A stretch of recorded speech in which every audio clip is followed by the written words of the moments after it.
এবং অতঃপর চলে এই মর্মবেদনার উপর আরো অসম্মানের বোঝা। যখন সবই তো পাচ্ছ, তাহলে প্রশ্নের খড়গাঘাত। সব বলতে বস্তুগত সবকে বোঝায়, মনের খাদ্য থেকে বঞ্চিত করে, স্নেহ, প্রেম, সম্মান থেকে সরিয়ে রেখে যখন বাড়ি, গাড়ি, শাড়ির বস্তুতান্ত্রিক পাওনা ঘন্টার দিকে আঙুল দেখানো হয়, তখন অসম্মানের আর বাকি কিছু থাকে না। আত্মমর্যাদার চূড়ান্ত ভরাডুবি ঘটে। মনের সঙ্গে মনের নোংর উৎপাটিত হয়ে যায়। গৃহ তখন শ্মশান, সম্পর্ক মরুভূমি, পরিবেশ জঙ্গলাকীর্ণ বলে মনে হয়। এটাই সম্পর্কের অস্বীকার, স্ববিরোধ, যার শেষ গন্তব্য ডিভোর্স। অনেক ক্ষেত্রে শেষ গন্তব্য নয়, প্রথম স্টেশনে ডিভোর্স।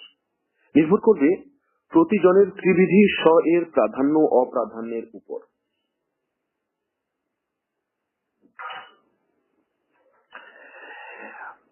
যারা সিঁদুরে মেঘ দেখলেই প্রকৃতির স্বরূপ বুঝে যাবে, বুদ্ধি বিচার বিবেচনাশীল, তারা ডিভোর্সকে প্রথম স্টেশন করে নেবে। স্বগুলির ডিগ্রি মাত্রা মানের চাপে পথ প্রকরণ পদ্ধতি ও গন্তব্য স্থির করে এগুবে। ঘটছে, ঘটবে এবং চলছে, চলবে, কারণ শোধন সাধনের সংশোধনের পথ আমরা নেব না। যদিও আমরা চাই সমন্বয় আর সার্থকতা, কিন্তু পাই বিভেদ, বিচ্ছেদ আর ডিভোর্স। যা চাই তা ভুল করে চাই না, কিন্তু যা পাই তা ভুলের জন্যই পাই। এই একই কথা নারীর ক্ষেত্রেও সমান সত্য।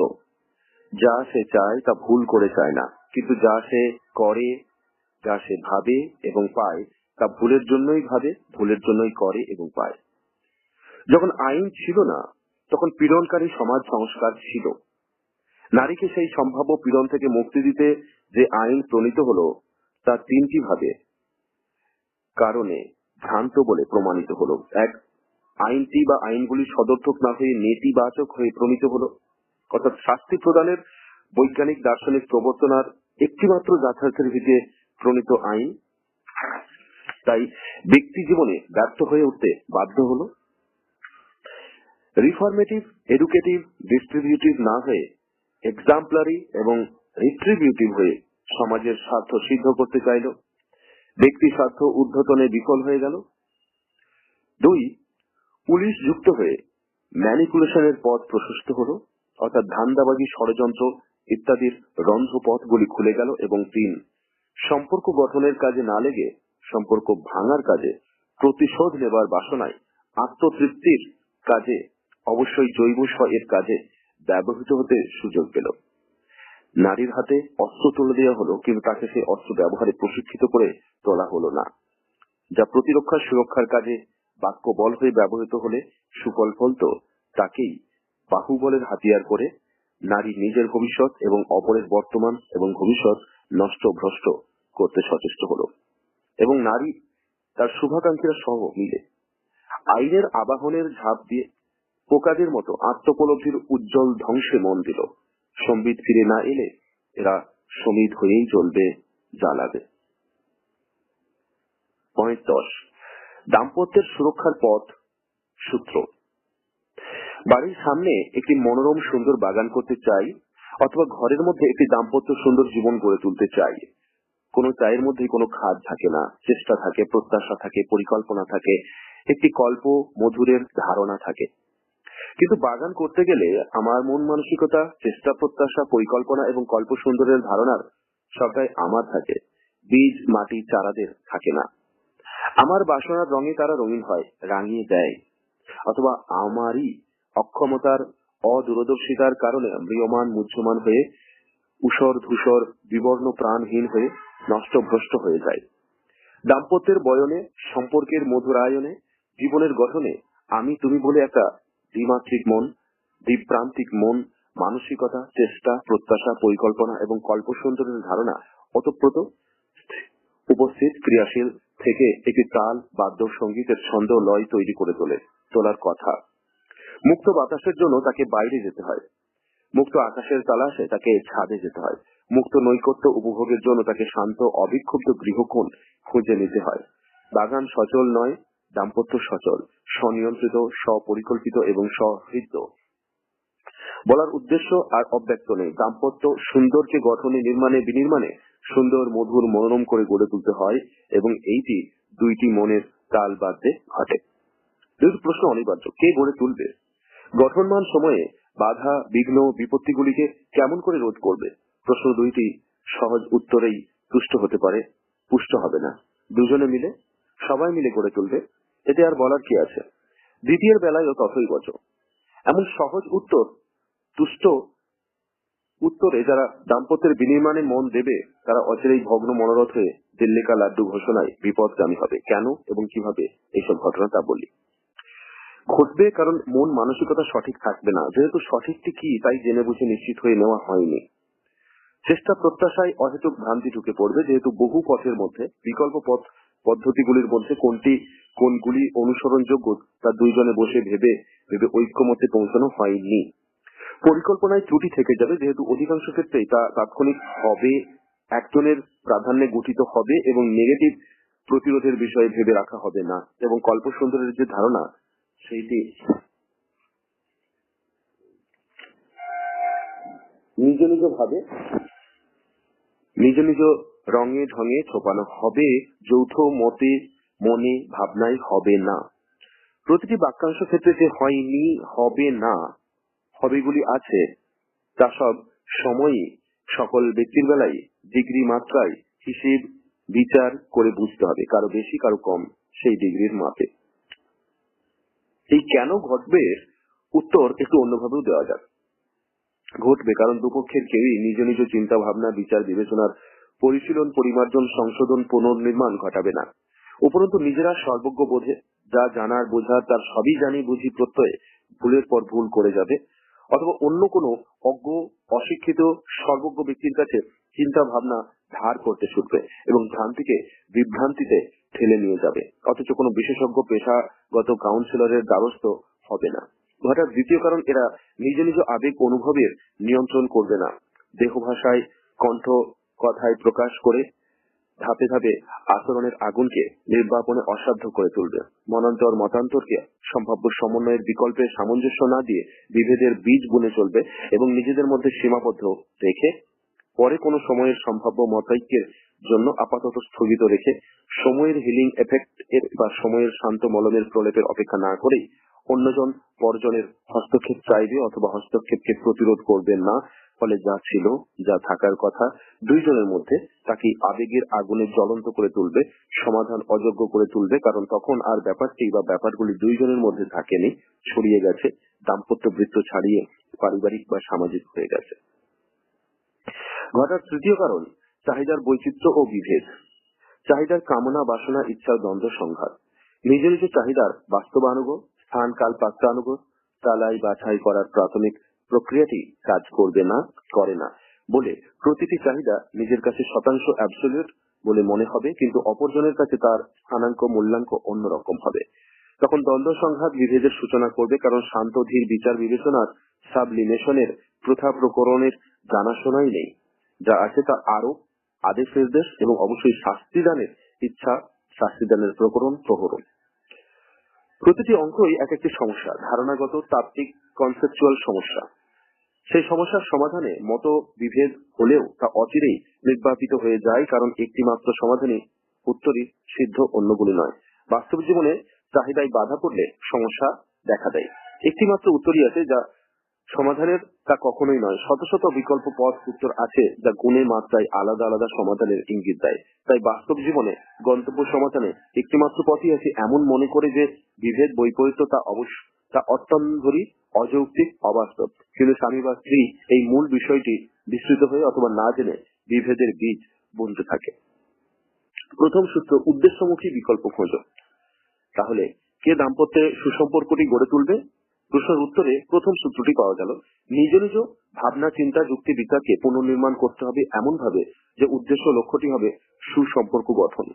দার্শনিকের মতো কনসেপচুয়াল নয়, যুক্তিশাস্ত্র বিশারদের মতো কন্ট্রাক্টর অব রিজন নয়, বিজ্ঞানীদের মতো পরীক্ষা নিরীক্ষা নির্ভর সত্যান্বেষণ নয়, উকিল ব্যারিস্টারদের মতো উদ্দেশ্যমুখী ক্লায়েন্ট স্বার্থ রক্ষাকারী স্বামী স্ত্রী যুক্তি বিচার বিশ্লেষণে সম্পর্কের উন্নয়ন স্বার্থ দেখবে।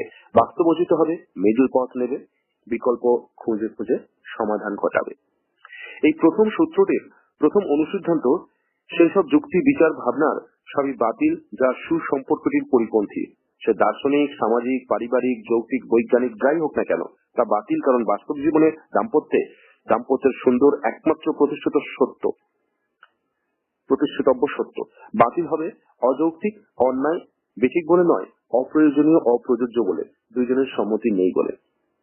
দ্বিতীয় অনুসিদ্ধান্ত, দাম্পত্যের দুইজন একে অপরের যুক্তি, বিচার ইত্যাদিকে বাতিল করবে না, পুনর্বিচার পুনর্বিবেচনা করবে। মীমাংসাকারী উকিলের মতো দাম্পত্যের সুন্দরকে যা রক্ষা করবে তাই সত্য, ঠিক, যথাযথ বলে অ্যারিস্টটলিয়ান মধ্যপন্থা বা ব্যবহারিক সর্বনিম্ন ক্ষতির নীতির বিচারে উভয়ের ঐক্যমত্য ঘটানো।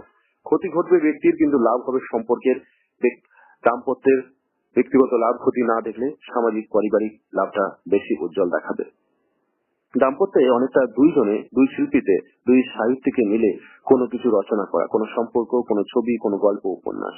একজনে যখন কোনো সৃষ্টিতে মগ্ন থাকে তখন তার উদ্দেশ্য নিজ মনের কল্প সুন্দরকে সযত্নে প্রকাশে, প্রসবে, সত্য করে তোলা। কিন্তু যখন দুইজনে একসঙ্গে দুইটি মনের কল্প সুন্দরকে একটি মাধ্যমে প্রকাশ করতে চাইবে, প্রসব করতে চাইবে, তখন তো শুধু আর নিজের মনের মাধুরী দিয়ে তাকে গড়ে তুললে হবে না, তাকে তো দ্বৈত মনের মাধুরীর স্পর্শে সজীব সম্ভব করে তুলতেই হবে। তাই অবশ্যই সযত্নে করতে হবে, যার মধ্যে একই সঙ্গে একে অপরের কল্প সুন্দর থেকে উপাদান খুঁজে নিতে হবে, অবশ্যই সস্নেহে, সাগ্রহে এবং সসম্মানে, with appreciation, affection, attentive acceptance. তৃতীয় অনুসিদ্ধান্ত, দিবে আর নিবে, মিলাবে মিলিবে। কিছু কিছু জিনিস, বিষয়, মানসিকতা আছে যা শুনেছি, জেনেছি, দিলে বাড়ে, দান করলে সে বৃদ্ধি ঘটে, যেমন সেবা, শিক্ষা, জ্ঞান, স্নেহ, ভালোবাসা, সম্মান, মর্যাদা ইত্যাদি। শুধু যে নিজের মধ্যেই বেড়ে যায়, অনুশীলনে নিজের বৈশিষ্ট্যের মধ্যে এবং অপরের প্রতিক্রিয়াজাত প্রাপ্তিতে সংগ্রহের ঝুড়িতে বেড়ে যায় তাই নয়। শুনেছি, জেনেছি পরিবারে, সমাজেও, পরপ্রজন্মেও ছড়িয়ে যায়, প্রসারিত হয়, উদ্বোধিত করে। বিপরীতে যে বিপরীত ফসল ফলে তা তো নিউটনের তৃতীয় নিয়মে আর নিউরনের তৃতীয় নিয়মের ফলেই।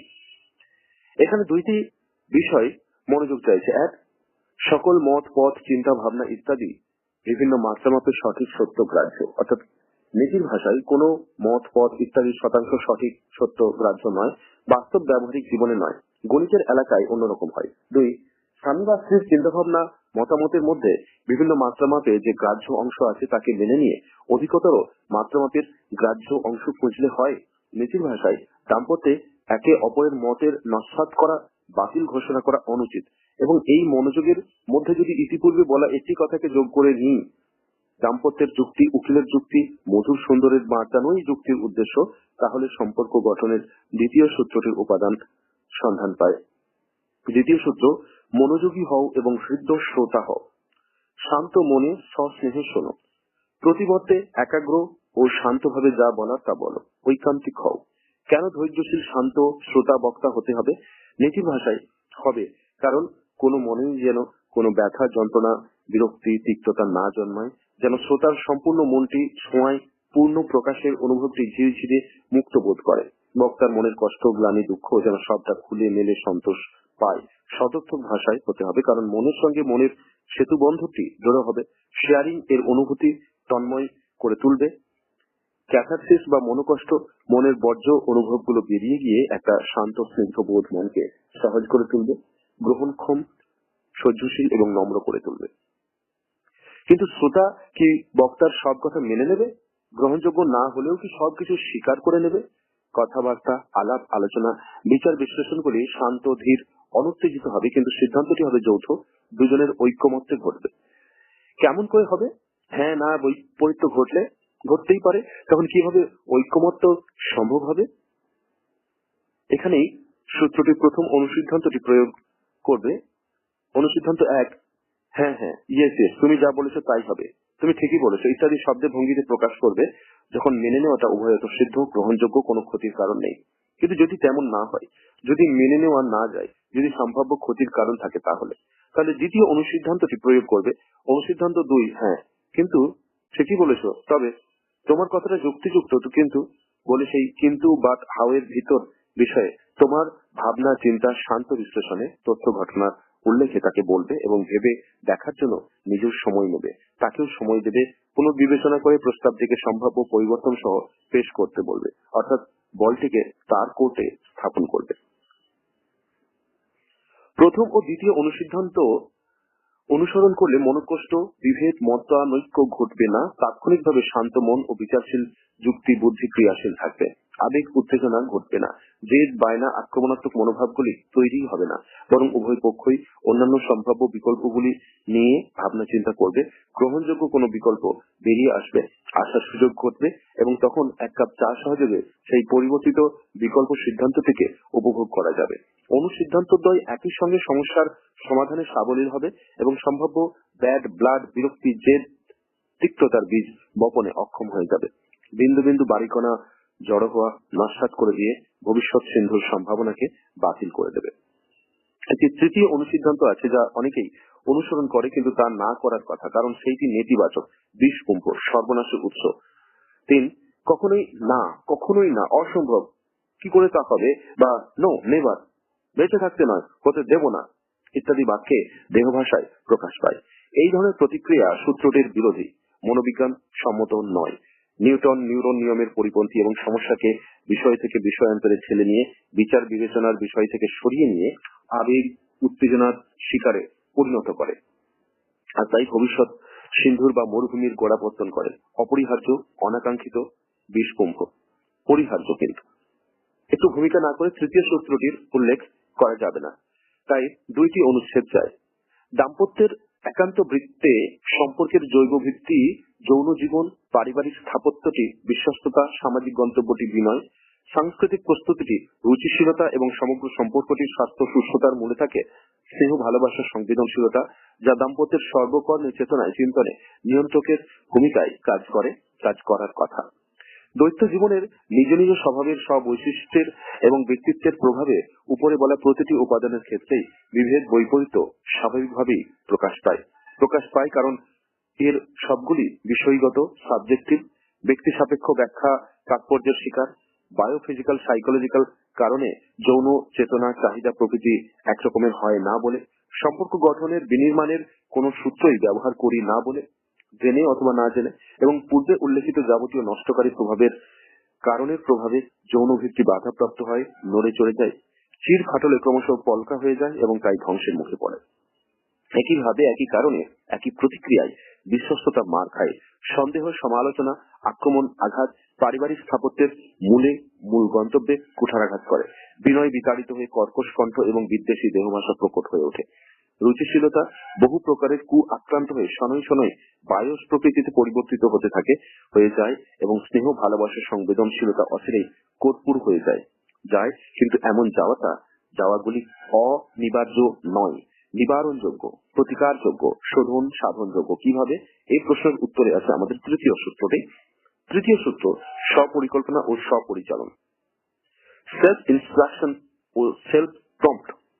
পরিকল্পনা বলতে আমরা প্ল্যানিং, প্রোগ্রামিং, ডিটেকটিভ ক্রিয়াকর্মের তালিকা, নথিবদ্ধতাকে বুঝি, এবং সময়কেন্দ্রিক হলে রুটিন, অর্থকেন্দ্রিক হলে বাজেটিং ইত্যাদি বুঝি। এক কথায়, ঘরে বসে মাথা খাটিয়ে বিচার বিবেচনা করে ভবিষ্যতের করণীয় অকরণীয় বিষয়গুলির নথিবদ্ধকরণকে পরিকল্পনা বলে। লক্ষ্য, উদ্দেশ্য, অভিপ্রায়, পথ প্রকরণ, সোপান, সময়ের নির্বন্ধ বা টাইম স্লটস, পতন, ব্যর্থতা, অভ্যুদয়, অগ্রগতির রূপরেখা ইত্যাদি পরিকল্পনার মধ্যে সন্নিবেশিত থাকে। পরিকল্পনা অতীত ভাবনার জগতের বিষয়, কর্মের সৃষ্টির পুরোপুরি স্থান কালে ধরা পড়ে না। এই অংশটির জন্যই স্বপরিচালন বা স্বনির্দেশ বা সেলফ প্রম্পট অংশটির যোজনা। নিজেকে নিয়ন্ত্রিত, নির্ধারিত কাজে কর্মে লাগিয়ে দেওয়াটাই এই ক্রিয়াশীল সংযোজনের মূল উদ্দেশ্য। নিজেকে নিয়ন্ত্রিত, নির্ধারিত কাজে কর্মে লাগিয়ে দেওয়াটাই এই ক্রিয়াশীল সংযোজনের মূল উদ্দেশ্য। কাল থেকে কাজটি শুরু করে দেব, এই পরিকল্পনা ব্যর্থ হবে যখন কাল আসবে এবং চলেও যাবে, কিন্তু কাজটির শুরুটা হবে না, অথবা পরের দিন থেকে, পরশু থেকে করব সিদ্ধান্তে পরিকল্পনায় হারিয়ে যাবে। আরেকটি বিষয় এখানে স্পষ্ট হয়ে গেল যে কোনো পরিকল্পনায় রুটিনই যথাযথ নয় যদি তার মধ্যে অস্পষ্টতা থাকে। কাল স্পষ্ট নয়, অসম্পূর্ণ। কাল সকাল 6টা, কাল দুপুর 12টা বা বিকেল 5টাই হলে স্পষ্ট হয়।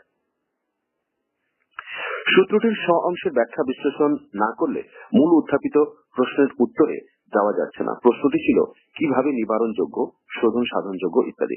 বলেছি যে প্রত্যেক ব্যক্তির মধ্যে 3টি স্ব একাত্ম হয়ে ওতপ্রোত আছে: জান্তব স্ব, সাংস্কৃতিক স্ব এবং বিচার বিশ্লেষণের সচেতন স্ব। বলেছি যে এরা বিভিন্ন বয়সে, বিভিন্ন পর্যায়ে ভিন্ন ভিন্ন মাত্রা মানে ক্রিয়াশীল হয়ে থাকে। বলেছি যে মনের বিভিন্ন উপাদান স্তর, স্বরূপ, কর্মপ্রবণতা স্বগুলিকে প্রভাবিত পরিচালিত করে। এবারে সূত্রের মধ্যে থাকা স্ব দুইটি পরিষ্কার হবে। পরিকল্পনাটি বা গুলি নিজ নিজ স্ব অধীন বিচার বিশ্লেষণক্ষম স্ব করবে। অন্য স্বগুলি বাধা দিতে পারে, সাহায্য করতে পারে, নষ্ট করতে পারে, ইষ্টও করতে পারে।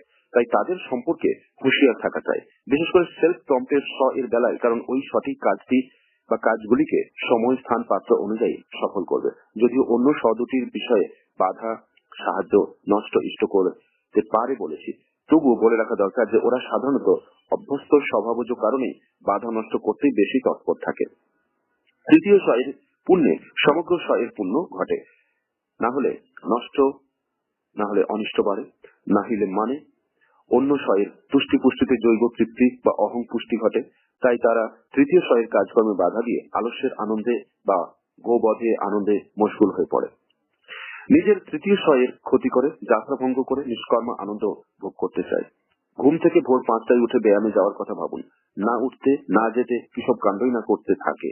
আমারই দাঁত, আমারই নোড়া, আমারই ভাগে দাঁতের কড়া। এবারে সূত্রটির প্রায়োগিক দিকের কথায় আসা যাবে। দ্বৈত আলোচনা ও ভাব অনুভবের বিনিময়ে একটা সাপ্তাহিক সেক্স রুটিন করে নিলে মতৈক্যের কারণে ভিত্তি দৃঢ় হবে, মনোমালিন্য, মতভেদ ঘটবে না, ম্যারাটাইল রেপ ঘটবে না। দিনক্ষণ জানা থাকার জন্য মানসিক প্রস্তুতি অপেক্ষা একই সঙ্গে মন মানসিকতাকে এবং গ্ল্যান্ড হরমোন ক্ষরণকে সহগামী করে নেবে। দিল্লিকা লাড্ডুর বদলে মনের মধ্যে উষ্ণ লাড্ডু ফুটবে। কোনো কারণে রুটিনের বার্তায় ঘটলে সময় মতো কমিউনিকেশন ও শেয়ারিং মনোকষ্টের লাঘব ঘটাবে। রুটিনে মাধ্যমিক সেক্স ও প্রাথমিক সেক্স উভয়ের জন্য স্বতন্ত্র ব্যবস্থা থাকবে। একইভাবে প্রতিদিনের কাজে নির্ঘণ্ট পরিকল্পিত থাকলে এবং স্বনির্দেশে তার অনুসরণ করলে বিশ্বাসযোগ্যতা অটুট থাকবে।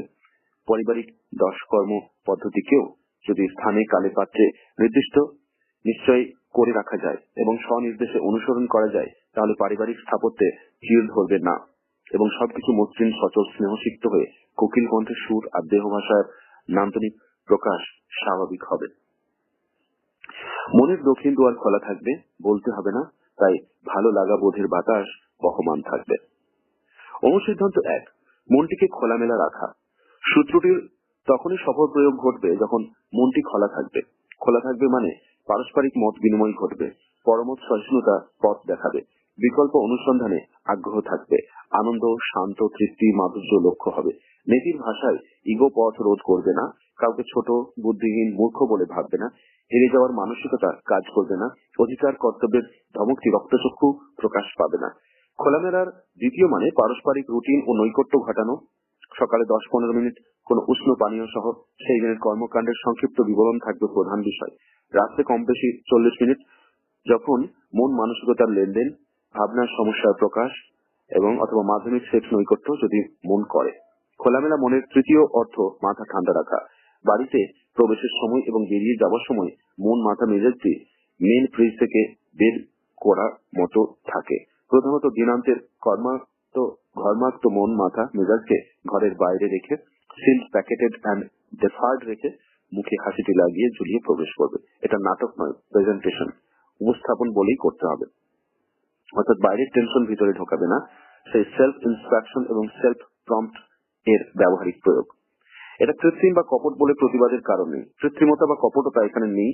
যেমন বিজ্ঞানীর ল্যাবরেটরিতে ঘটানো পরীক্ষা নিরীক্ষায় থাকে না বা সন্তানের অক্ষর পরিচয় করাতে ঘটে না। কাম্য উদ্দেশ্য পূরণের জন্য যেসব আচরণ অভ্যস্ততা অনুশীলন করা দরকার তা কৃত্রিম, কপট নয়, ইনস্ট্রাক্টেড, প্রম্পটেড হয়েই গঠিত হয়। জ্যাঠামশাইকে প্রণাম করতে কাম্য রুচির সংস্কারের প্রকাশ ঘটে, তাই করি। যদি সেই জ্যাঠামশাইকে নানা কারণে ভীষণ অপছন্দ করি, এটা হতেই পারে। তাই এই অভ্যাসটিকে প্রেজেন্টেশন বা উপস্থাপনা বলে বলেছি, নাটক নয়, কৃত্রিম নয়, কপট নয়, ধোঁকা নয়। কাম্য উদ্দেশ্যটি গৃহের অ্যাম্বিয়েন্স, আবহাওয়াকে স্বচ্ছন্দ, সানন্দ রাখা, হাসি মুখটি দেখতে ভালো, আমার, তোমার, সকলের জন্যই ভালো, সকলের পক্ষেই ভালো। তাই অনুসিদ্ধান্ত 2, পারস্পরিকতার নীতিতে যে সারাদিন ভিতরে আছে, গৃহকাজ সামলাচ্ছে, তাকেও একইভাবে মাথা ঠান্ডা রেখে অগতজনের অভ্যর্থনা করতে হবে। সারাদিনের টুকটাক টুংটাং থেকে গড়বড় ঝরঝর পর্যন্ত সবকিছুকেই, মনোগতই হোক বা ঘটনাগতই হোক, তার সবকিছুকেই তাৎক্ষণিক ফ্রিজে চালান করে দিয়ে মুখে স্মিত হাসিটি ভাসিয়ে চোখে আনন্দের ঝিলিকটি ধরে রেখে সেই অ্যাম্বিয়েন্স, আবহাওয়াকে একই কারণে এবং ভাবে জীবন্ত, প্রাণবন্ত করে রাখতে হবে এবং একই ব্যাখ্যা সহ সেসব নাটক নয়, কৃত্রিম নয়, কপট নয়, কাম্য অপেক্ষিতর জন্য প্রস্তুতি, প্রেজেন্টেশন, উপস্থাপনা। তাহলে একটি প্রশ্ন তো উঠবেই, সেসব মনোগত বা ঘটনাগত টুংটাং ঠুকঠাক গড়গড় ঝরঝর গুলির কি হবে? সেগুলির সমাধানের পথ কি? কখন সেসব একে অপরের কাছে বলবো, শুনবো এবং সমাধানের চেষ্টা করব? প্রকৃত প্রশ্নের উত্তর দেওয়ার আগে বিষয়গত সমস্যার উল্লেখের আগে একটু বিষয়গত ঝাড়াই বাছাই চালাই করে নেওয়ার পথ দেখায়। অনেক মনোগত ঘটনাগত ক্লেশ, আঘাত প্রকৃতিগত কারণে এবং নিয়মেই সময়ের প্রলেপে আপনা আপনি অপনীত দরিদ্রিত হয়ে যায়। যদি মনটি তেমন ভাবে তৈরি থাকে, অর্থাৎ অকারণ খুঁতখুঁতে না হয়ে সকারণ ও অমন কতই হয় বা ঘটে মনের মালিক হওয়া যায়। তাই যেসব মনোগত ক্লেশ এবং ঘটনাগত আঘাত তাৎক্ষণিক বলে, সাময়িক বলে ও অমন কতই তো হয় বলে ছেড়ে ফেলা যায়, তাদের বাতিল করে হালকা হওয়াই ভালো।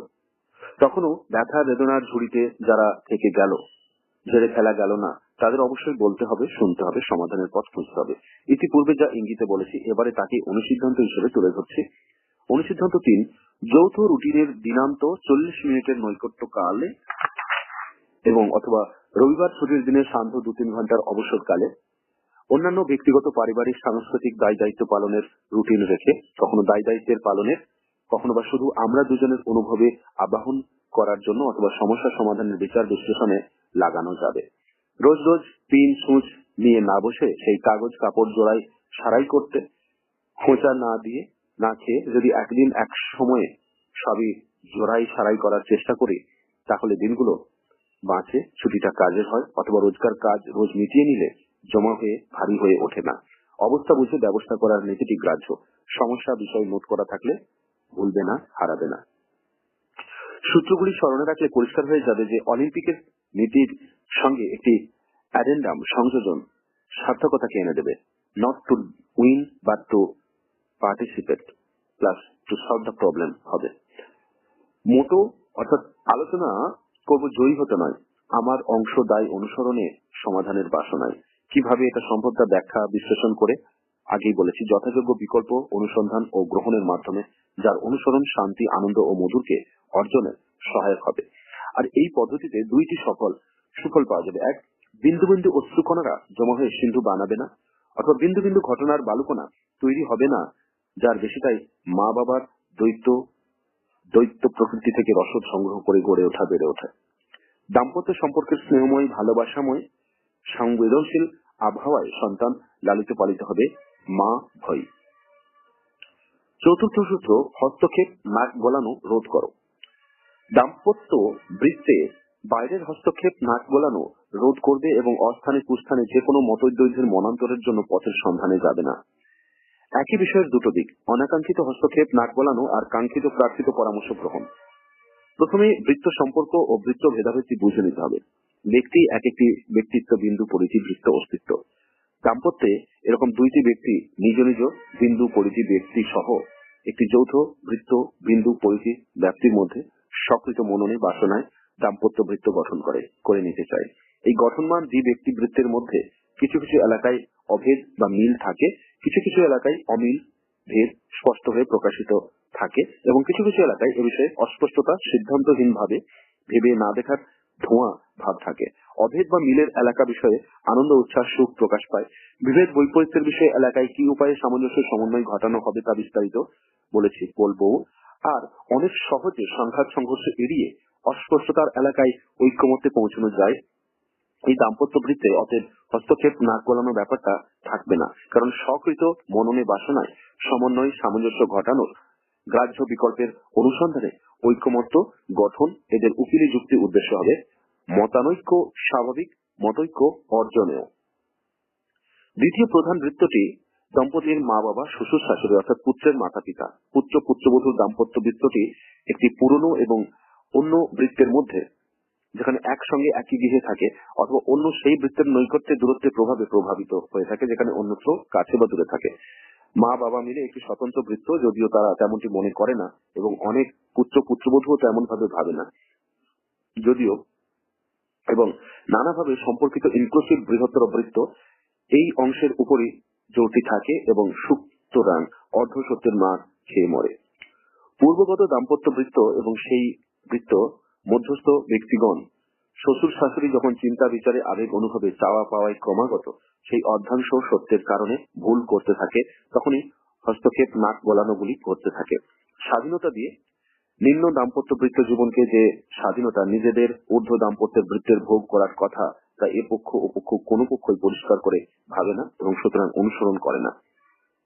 ভাবে না নয়, সঠিক করে ভাবে না। যা ভাবে তা অর্ধাংশ মিথ্যার কারণে ভাবে এবং তাই ভুল আর ভুল ভাবনার পাহাড় জমিয়ে তোলে। ছোটরা পুত্র পুত্রবধূ অনভিজ্ঞ তাই নির্দেশ দিতে হবে, ওরা নতুন তাই দাম্পত্য জীবন বোঝে না, ওরা অবুঝ তাই বুঝিয়ে সুঝিয়ে দিতে হবে, ওরা সংসার বোঝে না তাই সংসারের খুঁটিনাটি শিখিয়ে দিতে হবে, ওরা নিয়ম নীতি রীতি জানে বোঝে না তাই সেসব ধরে ধরে জানিয়ে বুঝিয়ে শিখিয়ে পড়িয়ে দিতে হবে, ইত্যাদি প্রভৃতি। এই ভাবনাগুলির মধ্যে একটা অংশ ধরে নেওয়া পূর্ব স্বীকার হয়ে আছে, একটা অংশ সুতরাং হয়ে সিদ্ধান্ত হয়ে প্রকাশ পেয়েছে, দুইটি অংশে পূর্ণ বা আংশিক বা অধিকাংশ ভ্রান্তি আক্রান্ত এবং সুতরাং ভ্রান্ত ভাবনার অনাকাঙ্ক্ষিত ফসল। ওরা অনভিজ্ঞ। কে অনভিজ্ঞ নয়?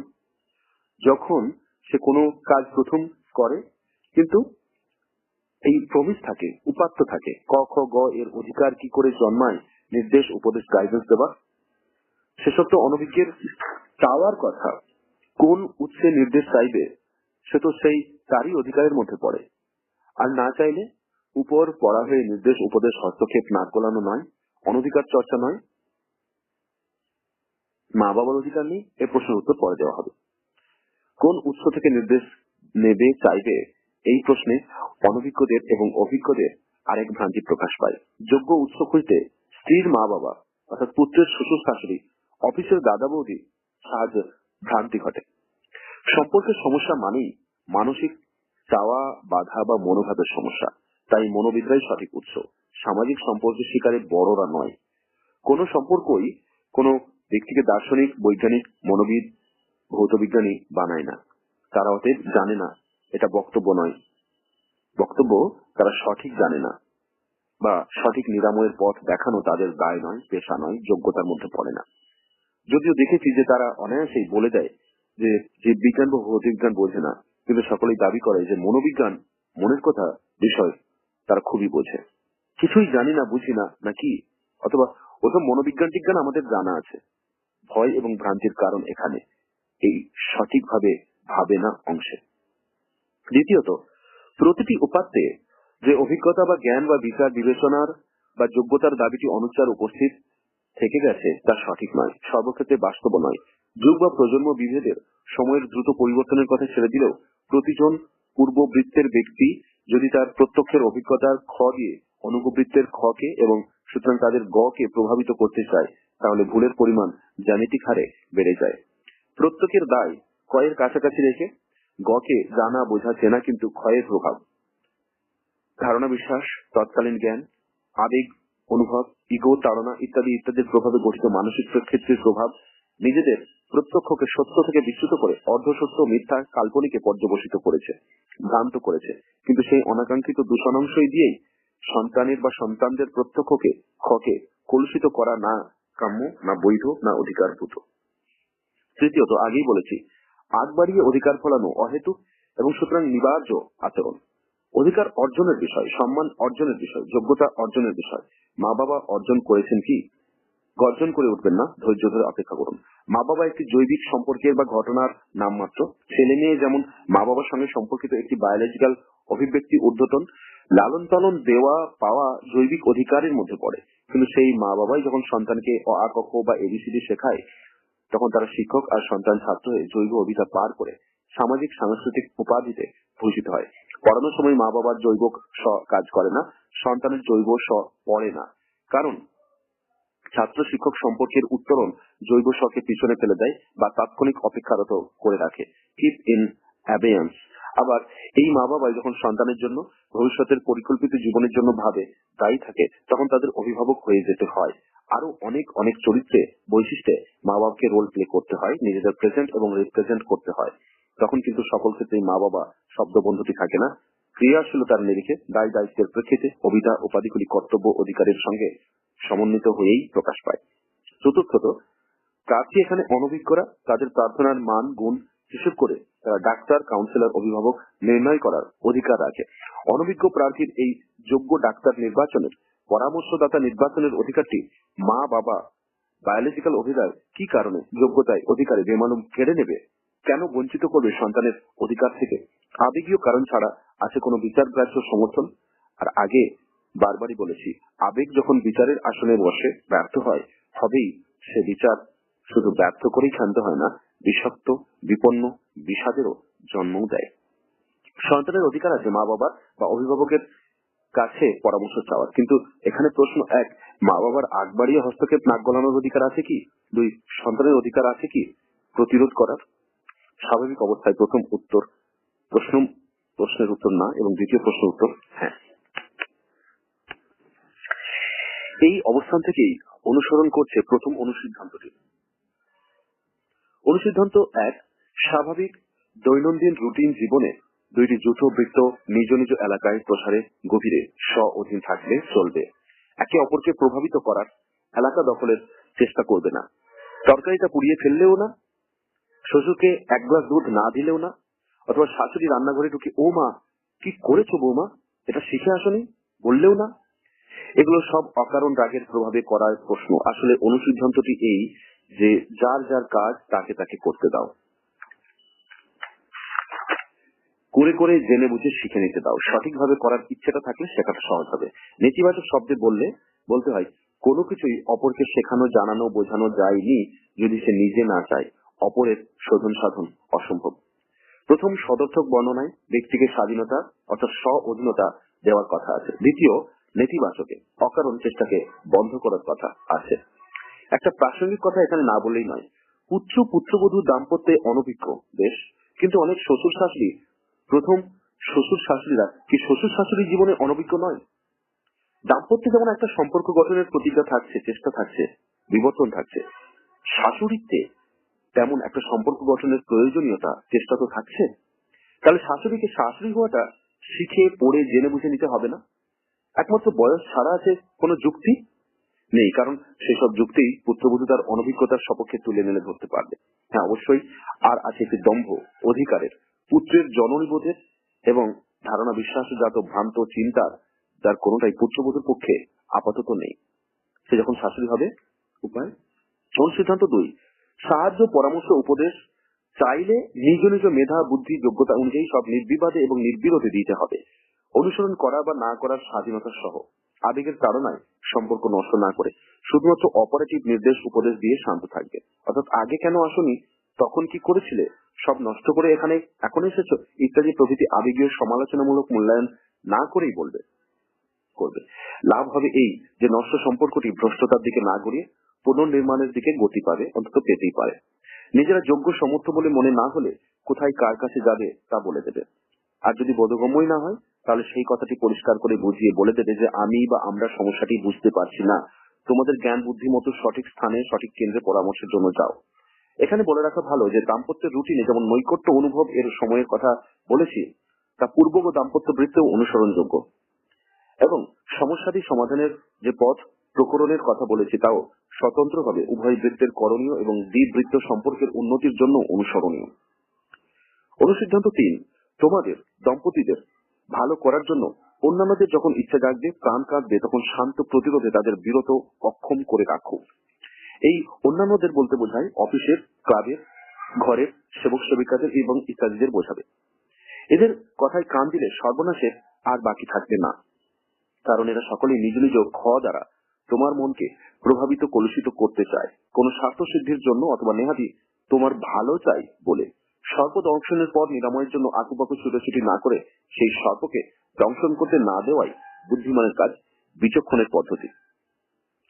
প্রশ্ন করতে পারো, সে তো সত্যি সত্যি আমার ভালো চাইতে পারে, তখনই তোমার মানসিক বৌদ্ধিক মৃত্যুটি সূচিত হবে যখন তুমি তোমার ভালোটা অন্য কারোর মন ভাবনা দিয়ে বুঝে নেবে, অন্য কারো বিচার বিবেচনায় জেনে নিতে চাইবে। আমরা অনেক কিছুই জানি না, তাতে আমাদের জীবনের আলো কিছু নিভে যায় না। নিজ নিজে জানার শক্তিতে আলোর পথ চলা বাঁচার লক্ষণ। যা জানি না তার প্রয়োজন নেই বলেই জানি না। আবার অনেক জানা ছিল, আছে, থাকবে যেগুলির প্রয়োজন ব্যবহার না ঘটলে অজানা হয়ে যায়, ভুলে যায়। বাস্তব সত্য, প্রত্যক্ষগত সত্য, ভালো থাকাটাই উদ্দেশ্য। আরো ভালো থাকার চেষ্টার মধ্যে খারাপ থাকার বীজ বপিত হতে পারে। ফজলি আম শেষ হয়ে গেলে ফজলি তর আমের চেষ্টা না করাই ভালো। এদের একটি প্রশ্ন করলেই পরিষ্কার হয়ে যাবে। এর আগে 20, 25, 30 বছরের মধ্যে তুমি কখন আমার ভালো নিয়ে ভেবে এইভাবে আমাকে সাহায্য করতে এসেছো? তাহলে এখন কেন হঠাৎ আমার ভালো নিয়ে ব্যস্ত হয়ে পড়লে? অথবা তুমি কি কোনো ফিলান্থ্রপিক সংস্থা খুলেছো? জনহিতকর কোনো কর্মযজ্ঞে মন প্রাণ উৎসর্গ করেছো? এদের মুখ খোলার আগে একটা প্লিজ নো, আমি শুনতে আগ্রহী নই এবং একটা থ্যাংক ইউ দিয়ে প্রসঙ্গান্তরে সরে যাওয়া বিধেয়। যেমন বাজারে মাছের দাম অথবা পেস্টিসাইডের কুফল প্রসঙ্গে অচিরাত সুফল পাবে, কারণ সে রণে ভঙ্গ দেবে। এটাকেই বলে সম্পর্কের বাগানের চারিদিকে বেড়া দেওয়া, ফেন্সিং। দ্বিতীয় অনুসিদ্ধান্তে পেয়েছি সেচন, কর্ষণ, নিরেন দেওয়ার পদ্ধতি। প্রথমে পেয়েছি সুস্থ স্বাস্থ্য রক্ষার প্রকরণ, আর সূত্রটিতে পেয়েছি মনোরম মনোহর থাকার নির্দেশ। প্রতিটি দম্পতিরই ইচ্ছে করে সম্পর্কটাকে গামছা দিয়ে বাঁধি, বাসনার উষ্ণতা থাকে গঠনমুখী, প্রাণের স্পন্দন ঘটে গোপনে প্রকাশে, যখন একে থাকে অপরের সকাশে। উচ্চারিত মন্ত্রটি থাকে জড়িদং তদিদং, কিন্তু এই কিন্তু ছিদ্রপথ প্রবেশ সবকিছুকে উলট পালট করে দেয়। আমরা তাই এই কিন্তুর সকল পথ ছিদ্রগুলি প্রকাশ করে সচেতন করে তুলতে চেয়েছি। Knowledge is power, ignorance is the source of damage. কিন্তু ছিদ্রপথগুলি বন্ধ করা হলেই সম্ভাব্য নীতির আক্রমণ রুদ্ধ হয়, আর সদর্থক গঠনের শত কর্ম পদ্ধতিটি স্বাভাবিক হয়ে ওঠার সম্ভাবনা থাকে। তাই কিন্তু প্রতিরোধের পাশাপাশি সঙ্গে সঙ্গে একটা তবের বিনির্মাণ চালু থাকা চাই। তাই এই তবের তালিকাটি এবারে একে একে বলি।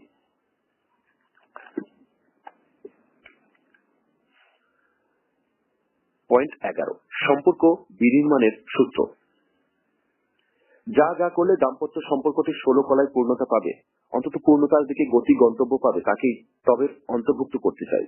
ক, খ, গ করলে তবেই সাফল্য আসবে। শুধুমাত্র পোকামাকড় নির্মূল করলে, গরু ছাগল তাড়ালে আর চুরি চামারি রোধ করলে বাগান যেমন তৈরি করা হয় না। শুধুমাত্র বাধা বিঘ্ন বিপত্তিগুলির অবসান ঘটানো যায় এবং তৈরি করতে সদর্থক কিছু কিছু কর্মকাণ্ড লাগে, অভ্যাস করতে হয়, বা অভ্যস্ত না হলে নতুন করে অভ্যাসের পত্তন করতে হয়। তেমনি এই সম্পর্ক বিনির্মাণের সূত্রগুলি অনুসরণ করতে হয়। প্রথম সূত্র, বিশ্বাস করো, বিশ্বস্ত হও। বিশ্বাস করা একটা সদর্থক মানসিকতা, সন্দেহ করাটা নীতিমনের কাজ। বিশ্বাস করাটা সপ্রশংস মূল্যায়ন, মনকে শান্ত রাখে, শান্ত করে এবং অপরকে বিশ্বস্ত হতে প্রবণ করে, উৎসাহ যোগায়। বিশ্বাস করার মধ্যে একটা শক্তি এক মন থেকে অন্য মনে সঞ্চারিত হয়ে সেই অপর মনে যেমন শক্তির, ক্ষমতার, ইচ্ছার উন্মেষ ঘটায়, তেমনি যে মন বিশ্বাস করে তার শক্তি, ক্ষমতা, ইচ্ছা বেড়ে যায়।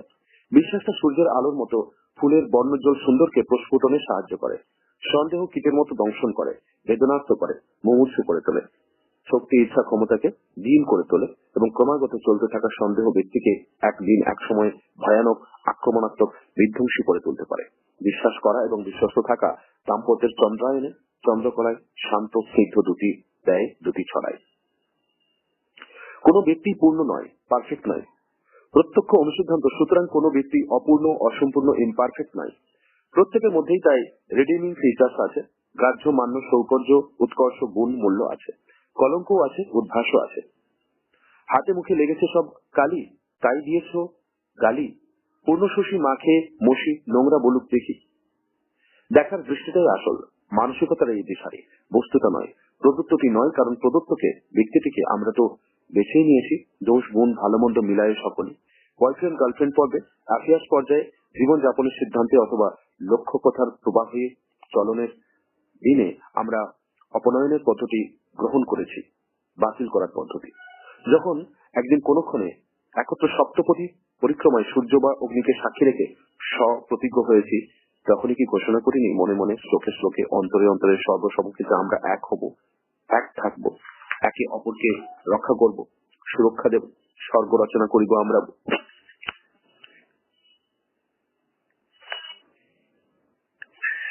যে বিশ্বাসের, বিশ্বস্ততার কথা বলেছি, তা সে সেখানেই রোপিত প্রথিত নয়। তারপর উচ্চ বৃক্ষ চূড়ে বাঁধে নীড়, থাকে সুখ এর দিনে। কে তাদের সুখের মূলে কুঠারাঘাত করে, কে তাদের নীড় ভেঙে দেয়, কে মনের মধ্যে বিভেদের বীজ বপন করে, কে তাদের মনে সন্দেহের দানা ছড়িয়ে দেয়, কে তাদের মধ্যে ঝগড়া বিবাদের ব্যাকটেরিয়া ভাইরাস ছড়িয়ে দেয়, মুখ দেখা দেখি বন্ধ করে দেয়, কে তাদের মধুর যৌনভীতে জগতের কাঠিন্য ইম্পোর্ট করে, কে তাদের দাম্পত্যের নন্দন কাননে জান্তব পদদলনের দুঃসময় ডেকে আনে। দেবে না মানে অদৃষ্টের খড়গাহাতে, না স্বার্থের হানাহানিতে, অজ্ঞতার প্রেমে, না অবুঝের আর্তনাদে। একটি মাত্র উত্তর, প্রতিজ্ঞার বিস্মরণে, সন্দেহের অনলে, পরস্পরের মূর্খতায়, অদূরদর্শিতায় আর যথা কর্তব্য পালনের অক্ষমতায় ডিভোর্স অনিবার্য নয়। প্রশ্ন উঠবে, অবিশ্বাসীকেও বিশ্বাস করব, তার প্রতিও বিশ্বস্ত হব? প্রশ্নদ্বয়ের উত্তর না দিয়ে কেন বিশ্বাস করব এবং বিশ্বস্ত থাকবো তার মনোবিজ্ঞান সম্মত ব্যাখ্যা দেওয়া যাবে না। তাই প্রশ্নের মীমাংসাটা জরুরি। প্রথম, প্রত্যক্ষের খ অংশের কথা স্মরণ করা যাক। ইঙ্গিতটি এইখানে যে সাধারণ সব প্রত্যক্ষের বেলায় যখন খ এর প্রাধান্য অনস্বীকার্য, তাহলে এমনটা কি হতে পারে না যে সন্দেহের ভিত উৎসটির সন্দেহকারী, উভয় লিঙ্গের সন্দেহকারীর মনের ক্ষয়ে আছে, কিন্তু উদ্দেশ্য ব্যক্তিটির আচরণে নেই? রেলের লাইন দুইটি যে দূরে গিয়ে মিশে যেতে বসেছে, তা সেই লাইনের গড়নে নেই, দোষটার চোখের গঠনে আছে।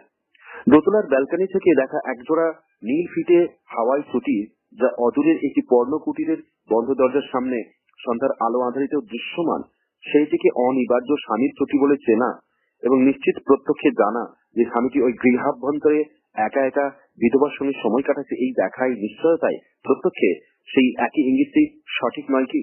সত্যটি আছে দৃষ্টিতে, মনের গঠনে, গৃহাভ্যন্তরের চটিতে নেই, সন্দেহকারিণী দ্বারা বর্ণিত অথবা একই বর্ণিত ভাবে জানা। দোতলার ব্যালকনি থেকে দেখলাম রাস্তা দিয়ে স্বামী বাড়ির পথে আসছে। 10 মিনিট, 15 মিনিট, 20 মিনিট পার হয়ে গেলেও তবু সে ঘরে এলো না। একতলায় নেমে গেলাম, ভাড়াটিয়া এক মহিলার দরজা বন্ধ। আর প্রমাণ চাই বলে নিশ্চিত ঘোষণা করলো স্বামীটি ওই ঘরে ওই মহিলার সঙ্গে যৌন সংসর্গে লিপ্ত। 3টি উদাহরণের প্রথমটি অপটিক ইলিউশনের, বাকি দুটি পারসেপচুয়াল ইলিউশনের উদাহরণ। দীর্ঘ দাম্পত্য কাউন্সিলিং এর অভিজ্ঞতায় সব রকমের নজির পেয়েছি। চাক্ষুষ ভ্রান্তি, বিচারের অনুমানের ভ্রান্তি, এরর অব জাজমেন্ট, প্রত্যক্ষের ভ্রান্তি এবং অলিক কল্পভ্রান্তি, হ্যালিউসিনেটরি এরর অব পারসেপশন। কিন্তু প্রতি ক্ষেত্রেই প্রত্যক্ষকারী বা প্রত্যক্ষকারিণী প্রায় সমানভাবে নিশ্চিত সিদ্ধান্তে অনুসিদ্ধান্তে অনড় থেকেছে বলেই সকপল কল্পিত অর্থাৎ খ প্রভাবিত প্রত্যক্ষের কারণে তারা প্রমাণ করতে তৎপর হয়ে আরো উদাহরণ উদ্ধার করেছে। গৃহাভ্যন্তরে ঝগড়া বিবাদ করে করে উত্তেজিত ক্লান্ত হয়েছে, সাক্ষ্য প্রমাণ সংগ্রহ করে করে ভজানোর বা করবোটের চেষ্টা করে গেছে, ব্যর্থতাকে তীব্রতর করে সম্পর্কের গঙ্গাজলি ঘটিয়েছে। প্রমাণ কিছুই হয়নি, প্রমাদ বেড়ে বেড়ে ভাঙচুর পর্যন্ত পৌঁছেছে। বারবার বলেছি, বাস্তব জীবনের কোনো কিছুই প্রমাণ অপ্রমাণ করা যায় না। শুধুমাত্র পারিপার্শ্বিক উপাদান ও যুক্তিজালের বিন্যাসে সন্দেহের তীরটিকে সরু মোটা করা যায়, সূক্ষ্ম তীব্র করা যায় মাত্র। কিন্তু এই প্রক্রিয়ায় যা আর সরু থাকে না, সূক্ষ্ম থাকে না, তা দাম্পত্যের সম্পর্কটি, প্রতিজ্ঞাগুলি এবং অবশ্যই শান্তি, স্বস্তি, মান মর্যাদা, নৈকট্য, সান্নিধ্য, এক কথায় নিশ্চিত। এই সন্দেহের মানসিকতা ভাঙে, কখনোই গড়ে না, উত্তেজিত করে, কখনোই শান্ত করে না, আক্রমণাত্মক করে তোলে, কখনোই শেয়ারিং এর প্রবণ করে তোলে না। ভেরিটেবল কন্ট্রাডিকশন, সোজাসুজি স্ববিরোধ, ঘোষিত দাম্পত্য এর সঙ্গে অঘোষিত সংস্কার এর। তাহলে বলা হয়, when something is inevitable, relax and enjoy। তৎসত্ত্ব অন্যগুলো যাই হোক, এখানে যদি প্রমাণ করা বা অপ্রমাণ করা নাই যায়, তাহলে অকারণ দুঃখ আর দুঃসময়কে ডেকে আনি কেন, ঘর ভাঙি কেন, অকারণ ছটফটানিতে বিধ্বস্ত হই কেন? কিন্তু ওই মনের জ্বালার কি হবে? সন্দেহ যে পুড়ে পুড়ে কুড়ে কুড়ে খায় বা খাবে, তার কি হবে? সন্তর্পণে উত্তরটি দিতে চেষ্টা করি, প্রথম রাতেই বেড়ালটিকে হত্যা করবে। তৎসত্ত্ব এখানে সন্দেহ যখন প্রথম মনকে বিব্রত করছে, তখনই তাকে হত্যা করবে। অভ্যস্ত হয়ে গেলে নেশার মতো পিছু ছাড়বে না, তত বেড়ে যাবে। কি করে হত্যা করব, এই প্রশ্নের উত্তরটিই দেব। কিন্তু তার আগে আর একটা প্রশ্ন পাঠকের, দম্পতিদের মনের কোনো হিস হিস অবশ্যই খুঁজছে। যে ব্যক্তি সত্যি সত্যি অবিশ্বাসের কাজ করছে তার বেলায় মেনে নিতে হবে, কারণ প্রমাণ করা যাবে না। না, মেনে নিতে হবে এখনো বলিনি, বলেছি প্রতিবাদ বা প্রমাণ করার চেষ্টা করবে না। দ্বিতীয় অংশের উত্তর দিয়েছি, প্রতিবাদ বা প্রমাণ করার চেষ্টার মধ্যে সর্বনাশের বীজ, কাণ্ড, পল্লব বিষাক্ত করে তুলবে, সম্পর্কের ধ্বংস ঘটাবে। প্রথম অংশের উত্তর বলি, আমাদের প্রতিনিয়ত অনেক কিছুই মেনে নিতে হয়, মেনে নিয়েই জীবনকে যাপন করতে হয়। যখন মেনে না নিলে হাজার রকমের অশান্তি, যন্ত্রণা, ক্ষতি ঘটার সম্ভাবনা থাকে। যেমন বাসস্থানের আপেক্ষিক দীনতা, আবহাওয়ার অনিশ্চয়তা, যানবাহনের গতিহীনতা, গাড়ি চলছে না, ধীরে ধীরে চলছে, আমাদের কিছুই করার থাকে না, শরীরের গঠন, নাকের চোখের অসুন্দরতা, লেখাপড়ার আপেক্ষিক দীনতা, হীন স্বাস্থ্যের দুর্বহ ভার। এখন যখন এইগুলির কিছু কিছু সাধন ঘটাতে পারি, কিন্তু তা না করে মেনে নিই, মা বাবাকে বেছে নিই না, মেনে নিই। ভাই বোন মাসি পিসিদের নির্বাচন করে নিতে পারি না। প্রকৃতির প্রদত্ত স্বামীর চরিত্র, স্ত্রীর ভাগ্য, সন্তানের স্বভাব আচরণ মেনে নিয়েই শোধন সাধন করা যায়, যদি সেই স্বামী স্ত্রী সন্তান তেমন সংশোধনে আগ্রহী হয়, অন্যথা নয়। এইখানেই আমাদের বক্তব্য। লোহার কাঠিন্য মেনে নিয়েই কামার যন্ত্র অন্ত্র বানায়। মাটির নম্রতাকে মেনে নিয়েই কুমোর হাড়ি কলসি বানায়। তেমনি স্বামী স্ত্রীর প্রদত্তকে স্বভাবকে মেনে নিয়েই না আমরা কুমোর কামার হতে গেলে বিপদ অনিবার্য। কিন্তু সেই স্বামী স্ত্রী সন্তানকে প্রবণ করে তুলতে পারলে, তাদের মধ্যে শোধন সাধনের ইচ্ছেটা জাগরুক করতে পারলে, সে নিজে নিজেই পরিবর্তিত হতে পারবে, অন্যের কর্ম নয়। তাই আমরা যা পারি সূত্রটিতে তাই করার, অন্যজনকে প্রবণ করে তোলার, ইচ্ছুক করে তোলার প্রকরণটি বা কথাগুলি বলছি। এই প্রসঙ্গে এখনো যাদের মনে প্রশ্নের হুল বিঁধছে তাদের জন্য 3টি কথা নির্দেশ রাখি। 1, নিজেকে জানো, শান্তিতে থাকো। গ্রন্থটির প্রয়োজনীয় অংশগুলি মন দিয়ে দেখে নেবে। বিশেষ করে 1 ছিল মোটা খেদো বাঘ অংশটি। 2, কাউন্সিলরের সাহায্য নেবে। এবং 3, স্বাধীনতা, স্ব অধীনতা দিয়ে দেবে। উপভোগ করবে নিজের স্ব অধীনতা এবং ক্রমশ নৈকট্যকে নিকট করার পথ নেবে। সবই সদর্থক পথ, কোনো নীতি পথে লাভ নেই। তোর মুক্তি দিয়ে তবে মুক্তি হবে মোর, অথবা তোমার মুক্তির আলোয় আলোয়। ভালোবাসা, নৈকট্য, স্নেহ ইত্যাদি গুণ ভাগ করলে কমে না, যেমন বাতাস আলো ভাগ করলে কমে না। এগুলি সবই গ্রহণ করেছো যত, ঋণী তত করেছো আমায় অমিত প্রাকৃতিক অফুরন্ত। 2য় সূত্র, ধরে নেবে না, জেনে নেবে, মেনে নেবে, কোনো প্রশ্ন প্রতিপ্রশ্ন করবে না। সূত্রটির প্রথম অংশে গঠনের নির্দেশ, 2য় অংশে বেড়া দেবার উপদেশ আছে। প্রথম অংশ অপারেটিভ, সদর্থক, অভ্যাসের দ্বারা সম্ভাব্য স্বভাবের দ্বিজত্বে ঊর্ধ্বতন। 2য় অংশে প্রোটেক্টিভ, নেতিবাচক, চলমান চালিত স্বভাবের শোধন সাধন ঘটিয়ে সম্পর্ককে কীট নষ্ট হওয়ার হাত থেকে বাঁচানোর মন্ত্র। ধরে নেবে না বলতে মনে মনে ভেবে নেবে না, অ্যাজিউম করবে না, প্রেসাপোজ করবে না, নিজের খ দ্বারা প্রভাবিত হয়ে প্রশ্ন করবে না। জেনে নেবে বলতে শুধুমাত্র প্রশ্নের জিজ্ঞাসার অপারেটিভ অংশই বলবে। যা জানতে চাও শুধুমাত্র তাই জানার জন্য প্রশ্ন করবে, কোনো ভূমিকা না করে, অনুমান প্রত্যক্ষের উল্লেখ না করে, ক্রিটিক্যাল সমালোচনা ভাষা বাদ দিয়ে প্রশ্নটি করবে। কোনো অস্পষ্টতা, ভেগনেস, ব্যর্থকতা না রেখে প্রশ্নটি করতে হবে। যেমন, তুমি কি অন্য কোনো মেয়েকে বা ছেলেকে ভালোবাসো? তোমার কি এক্সট্রা ম্যারিটাল সেক্স সম্পর্ক আছে, ঘটছে? তুমি কি আর আমাকে ভালোবাসো না? যেটুকু অস্পষ্টতা, ব্যর্থকতা আমাদের ভাষার বহাত্মকতা বোধের কারণে অনপনীয়, তার কিছু করার নেই, কিন্তু স্পষ্ট হওয়ার জন্য স্পষ্ট হতে হবে। মেনে নেবে বলতে উদারতা, যে উত্তরটি দেবে তাকে সঠিক সত্য বলে মেনে নেবে। এমনকি যদি প্রত্যক্ষেও জানি যে তার দেওয়া উত্তরটি বেঠিক, অসত্য, তা হলেও মেনে নেবে এবং সঙ্গে সঙ্গে একটি ধন্যবাদ, থ্যাংক ইউ দেবে। আজকে ওকে একই সর্বনাশ বলে মাথায় হাত দেবেন না। এই স্বনিয়ন্ত্রণটুকুই এই সূত্রটির অনুসরণে কঠিনতম অংশ, কারণ আমরা আমাদের জৈব স্বয়ের অভ্যস্ততায় তৎক্ষণাৎ চোখ কপালে তুলে প্রতিবাদ তার স্বর হয়ে উঠি। তথ্য প্রমাণ প্রত্যক্ষের নজির উল্লেখ করে উদারতার উত্তরদাতার বক্তব্যকে নস্যাৎ করে দিতে তৎপর হই। সর্বনাশটি এখানেই ঘাপটি মেরে থাকে, এই জান্তব স্বভাবের গভীরে। তাই দ্বিজ হতে বলেছি। জান্তব স্ব থেকে উত্তরণ ঘটিয়ে বিচার বুদ্ধির সাথে জেগে উঠতে বলেছি। আর এই বলাটি শেষ অংশে ধরা বলা আছে, কোনো প্রশ্ন প্রতিপ্রশ্ন করবে না। কিন্তু প্রশ্ন করলে উত্তরদাতা বলবে, কেন প্রশ্ন করছো? তুমি কি আমাকে সন্দেহ করো? ইত্যাদি। প্রশ্নের উত্তরে যে প্রশ্ন হয় না, তথ্যমূলক একটি বাক্য হয়, তা জৈব স্বয়ের জ্ঞাতব্য নয়, বিচার স্বয়ের জানার বিষয়। আবার প্রশ্নকর্তার স্বনিয়ন্ত্রণ হারিয়ে সেই প্রশ্নের উত্তর যদি প্রতিপ্রশ্ন করে বসবে, বলবে, কেন? আমি জানতে চাইতে পারি না? আমি জানি, কিন্তু তোমার মুখে শুনতে চাই, ইত্যাদি। সেও ভুলে যাবে যে এমতো প্রশ্ন প্রতিপক্ষের ক্রিয়া প্রতিক্রিয়ায় তার জানা বা অপরের জানানোটাই বাধাপ্রাপ্ত হয়। সম্পর্ক গোল্লায় যায়, মূল প্রশ্নটি হারিয়ে যায়। শত শত অনুসিদ্ধান্ত একে অপরের ঝুলিতে ভরে দিয়ে শুধুমাত্র সেই সময়টুকু নয়, অনাগত অনেক অনেক সম্ভাব্য সুসময় ধ্বংস করে ছাড়বে। বারবার বলেছি, বাস্তব জীবনে সত্য মিথ্যা বলে কিছুই প্রমাণ অপ্রমাণ করা যায় না। এখানে বলি, আগে বলিনি, ঘটনা বা ফ্যাক্ট বা ইভেন্ট যা স্থানে কালে ঘটছে তা ঘটনা, তার সত্যতা মিথ্যাত্ব বলে কোনো গুণ দোষ নেই। গুণ দোষ যা কিছু আছে থাকে তা আমাদের মনে মূল্যায়নে। সেই মনে মূল্যায়নে থাকা ধারণা বিশ্বাস যতক্ষণ অপ্রকাশিত ততক্ষণ এক ধারণা বিশ্বাস অনুভব সংবেদন হিসেবে ঘটমান, সত্য মিথ্যা নয়, সংবেদন। কিন্তু যখনই 2 সেই ধারণা বিশ্বাস অনুভবকে বাক্যে ভাষায় প্রকাশ করা হলো এবং তা লিখিত বা ঘোষিত আকারে অন্যের অনেকের নজরে এলো, তখন একমাত্র তখনই সত্যতা বা মিথ্যাত্ব সেই বাক্যের গুণ দোষ হয়ে ঘোষণা যোগ্য হয়ে ওঠে। আমার দাঁত পেট ব্যথা একটি ঘটনা, অনুভবের সংবেদনে একটি চলমান বেদনাবোধ। ইহা সত্য মিথ্যা নয়, ইহা সত্য মিথ্যা নয়। কিন্তু যখন থার্ড মাস্টারের কাছে কাঁদো কাঁদো মুখে বলছি অথবা বেজার মুখে ডেন্টিস্টের কাছে বা ডাক্তারের কাছে, তখন সেই বাক্য বক্তব্য সত্য মিথ্যার হকদার আমার ব্যথাটি নয়। এই ব্যাখ্যা ভূমিকাটি কেন করলাম তাই এখন প্রকাশ করে বলি। স্বামী বা স্ত্রী যদি বিবাহ বহির্ভূত অযৌন বা যৌন সম্পর্কে আটকা পড়ে গিয়ে থাকে, তাহলে সেই ঘটনার প্রতিকার প্রতিরোধ শোধন সাধন সেই ব্যক্তি একমাত্র চাইলে করতে পারে। সেই ঘটনার প্রমাণ অপ্রমাণের দ্বারা হয় না, কারণ বলেছি প্রমাণ অপ্রমাণ করা যায় না। কিন্তু সেই ঘটনা কেন্দ্রিক প্রশ্নের উত্তরে যে বাক্য ঘোষণাটি করছে হ্যাঁ অথবা না, তারও প্রমাণ অপ্রমাণ করা যায় না। তাকে মেনে নিয়ে একটি ধন্যবাদ দিলে একাধিক লাভের সুফলের মুখ দেখবে বা দেখার সম্ভাবনা উজ্জ্বল হবে। বিস্মিত হয়ে নির্বাক হওয়ার কারণে ভেবে দেখুন।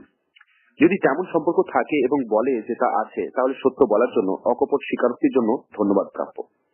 যদি তেমন সম্পর্ক থাকে এবং বলে যে নেই, তাহলে এই মিথ্যে বলার অস্বীকারের পেছনে অনেক কারণের মধ্যে একটা অবশ্যই এই আছে, অন্যায় অনুচিত বোধ, অন্যায় বোধ, অসুরক্ষিত বোধ থাকে বলেই মিথ্যা কথা বলে। তাহলে সেই অন্যায় বোধকে জাগরুক করতে ধন্যবাদ নীতি প্রশংসার কাজ করে, অর্থাৎ নেগেটিভ রিইনফোর্সার্সের কাজ করবে। অর্থাৎ অন্যায় কাজ থেকে মুক্তি পাওয়ার যে সম্ভাবনাটুকু, ইচ্ছাটুকু আমাদের সকলের মনেই কিছু থেকে অনেক মাত্রায় উপস্থিত থেকে থাকে, তাকে বাড়িয়ে দেওয়া হবে। ভবিষ্যতে লাভের সংশোধনের সম্ভাবনাটাকে সতেজ করা হবে। আর যদি তা তাৎক্ষণিকভাবে নাও হয়, তাহলে এক, যা ঘটেছিল তাই ঘটছে বলে কোনো ক্ষতি বৃদ্ধি ঘটলো না, এবং দুই, অকারণ অহেতুক ঝগড়াঝাটি করে নিজের শান্তি সুখ এবং সন্তান থাকলে সন্তানের ভবিষ্যৎ, এবং তিন, সম্ভাব্য ভবিষ্যতের ফিরে আসার অংশটাকে বাঁচিয়ে রাখা হলো।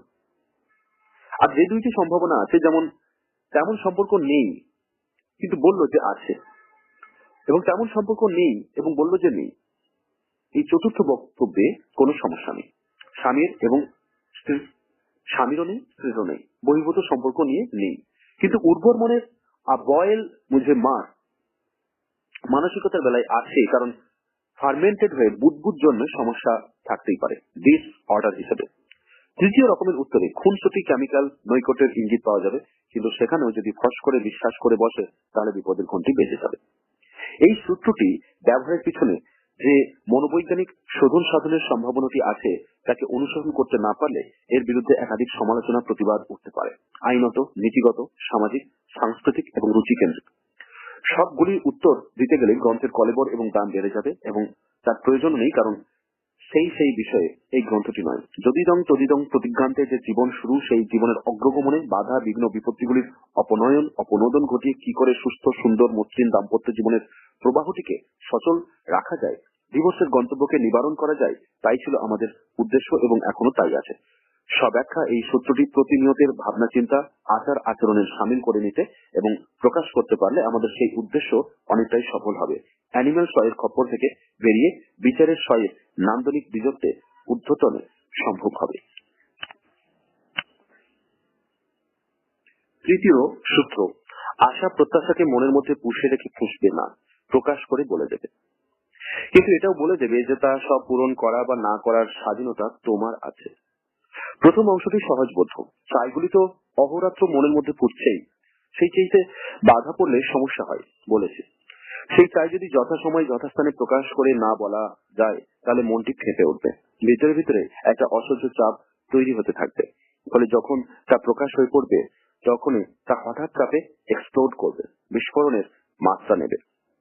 এই চাহিদার অপ্রকাশজনিত বিন্দু থেকে, সিন্ধু বা বালিকোনা থেকে মরুভূমি তৈরি হওয়ার সমস্যার কথা বলিনি, সমস্যার উৎস প্রসঙ্গে বলিনি, কিন্তু সমস্যার ব্যক্তি তীব্রতা বোঝাতে উল্লেখ করেছি। সকালের 10-15 মিনিটের নির্ঘণ্টে নয়, বিকেলের সন্ধ্যার 40-45 রুটিন অবকাশে উপযুক্ত আবহে এই শুনছো বলে যদি ক খ গ আশা আকাঙ্ক্ষা চাইগুলি বলে দেওয়া যায়, তাহলে প্রকাশে মনটা হালকা হবে, আর প্রস্তাব আকারে রাখার জন্য এবং পূরণ করা না করার স্বাধীনতার ঘোষণা থাকাতে অপরের কোর্টে বলটি রেখে দেওয়া যাবে। আদেশ নির্দেশ দাবি অপরকে পীড়িত করে, কঠিন করে তোলে, অনুরোধ আবদার নরম গ্রহণশীল করে রাখে।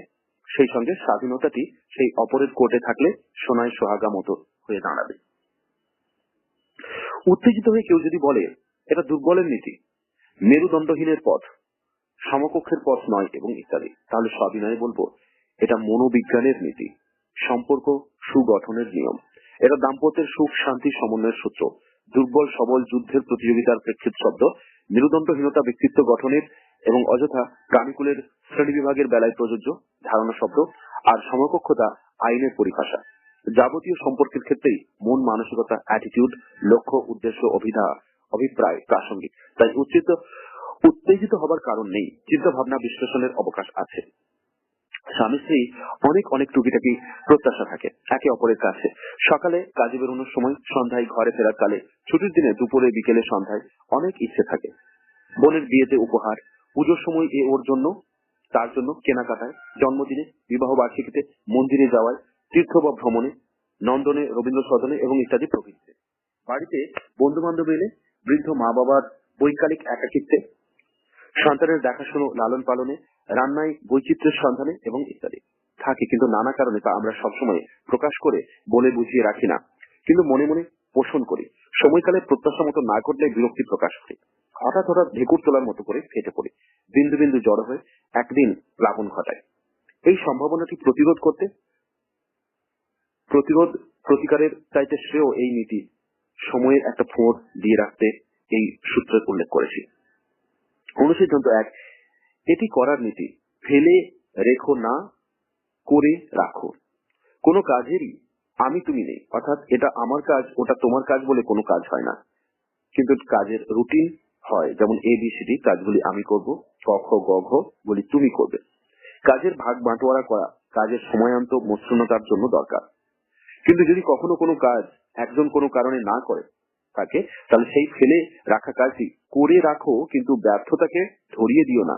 উল্লেখ পর্যন্ত না করাই ভালো, কারণ সেই ব্যর্থতাটি একটা সাময়িক স্লিপ বা স্খলন মাত্র হতে পারে। রোজিত করে একটা স্খলন ধর্তব্যই নয়। ঘরের ফ্যান লাইটের সুইচ অফ করা, পানান্ত চায়ের কাপ প্লেট ট্রেটি যথাস্থানে না রাখা, পড়ার বইটি বন্ধ না করে উঠে যাওয়া, কলমের মাথায় ঠুলিটি না লাগিয়ে টেবিলে রেখে যাওয়া, এমন শত শত টুকটাক ভুল ঘটে যায়। নজরে পড়লে নিজে করে রাখো, অথবা শুধুমাত্র অপারেটিভ অংশটি বলে করিয়ে নাও। ব্যর্থতার অংশটি উল্লেখ মাত্র না করে এটা করবে। এটা করার নীতির দ্বিতীয় ভাগ আছে। যেখানকার জিনিস সেখানে রাখো, যেমন ছিল বা থাকার কথা তেমন করে রাখো, আর যখনকার কাজ তখন করো। এগুলি অভ্যাস করলে সম্পর্কের সুন্দরে ঝালর লাগবে, মনের মসৃণতায় মনোরম ধরা দেবে। আর এখানেও যদি কোথাও কোনো ব্যর্থতার স্খলন দেখা দেয়, তাহলে করে রাখো বলো না, বলার দরকারই নেই। সংশোধন স্বাভাবিকভাবেই অনুসরণ করবে, না বলার দরুন এবং অথবা করে রাখার জন্য একটি অনবদ্য সিদ্ধ স্বীকৃতি পাবে। তা সে যে পরিভাষাতেই পাও না কেন পাবেই। মনোবৈজ্ঞানিক সিমেন্ট। অনুসিদ্ধান্ত 2, ভুল করলে সঠিক দিকে করবে, ভুল দিকে নয়। Commit wrong on the right side, never on the wrong side. এই নীতিটি একে অপরের চিন্তা ভাবনা আবেগ অনুভব আচরণের গুণমান বাড়িয়ে তুলবে, অথচ কোনো ব্যাড ব্লাড তৈরি হবে না। সোজা করে নীতিটিকে প্রকাশ করলে জানায় সব কাজে প্রশংসা করবে, ভালো হলে ভালো বলে, মন্দ হলেও ভালো পারো বলে। খোকা বলেই ভালোবাসি, ভালো বলে নয়। রবীন্দ্রনাথ। ভালোকে তো ভালোই বলে সবাই, বলবেই। আপনজনকে স্ত্রীকে স্বামীকে আপন বলেই ভালোবাসবে, প্রশংসা করবে। তাহলে সেই আপন এর মধ্যে ভালো গুণের গুণ মাত্রা বেড়ে যাবে, দোষ ত্রুটির মাত্রা কমে যাবে। শুধু যে আবেগের অনুভবের জন্যই এমনটি সঠিক তা নয়, যুক্তি বিচারের মাপকাঠিতে এটা যথার্থ বলে মনে হবে। ভালো প্লাস মন্দ সমান ব্যক্তি, যে কোনো বিষয়ের ভালো বা মন্দ হোক না কেন। এই ভালোর ডিগ্রি পরিমাণ যুক্ত মন্দর ডিগ্রি পরিমাণ 100 হলে 1 প্লাস 99 সমান 99 প্লাস 1 সম্ভাবনাগুলি গাণিতিক সত্য। ভালো প্লাস মন্দ সমান মন্দ প্লাস ভালো। তাহলে কবিগুরুর মাতাটি অথবা বক্ষমান আলোচনায় ব্যক্তিটি বলতেই পারে, গণিতের ভাষাই বলতে পারে, ভালো আছে বলেই তোমায় ভালোবাসি। কারণ প্রতি ক্ষেত্রে 1 মাইনাস 99 পরিমাণ ভালো থাকার সম্ভাবনা সদর্থক সত্য। বিপরীতক্রমে 99 মাইনাস 1 পরিমাণ মন্দ থাকারও যে সম্ভাবনাটা গাণিতিক, তার উল্লেখ করে যে নিউটনীয় বা নিউরনীয় মার খেতে যাব। নেতির আক্রমণ সাপের আক্রমণের চাইতে কম বিষাক্ত তো নয়।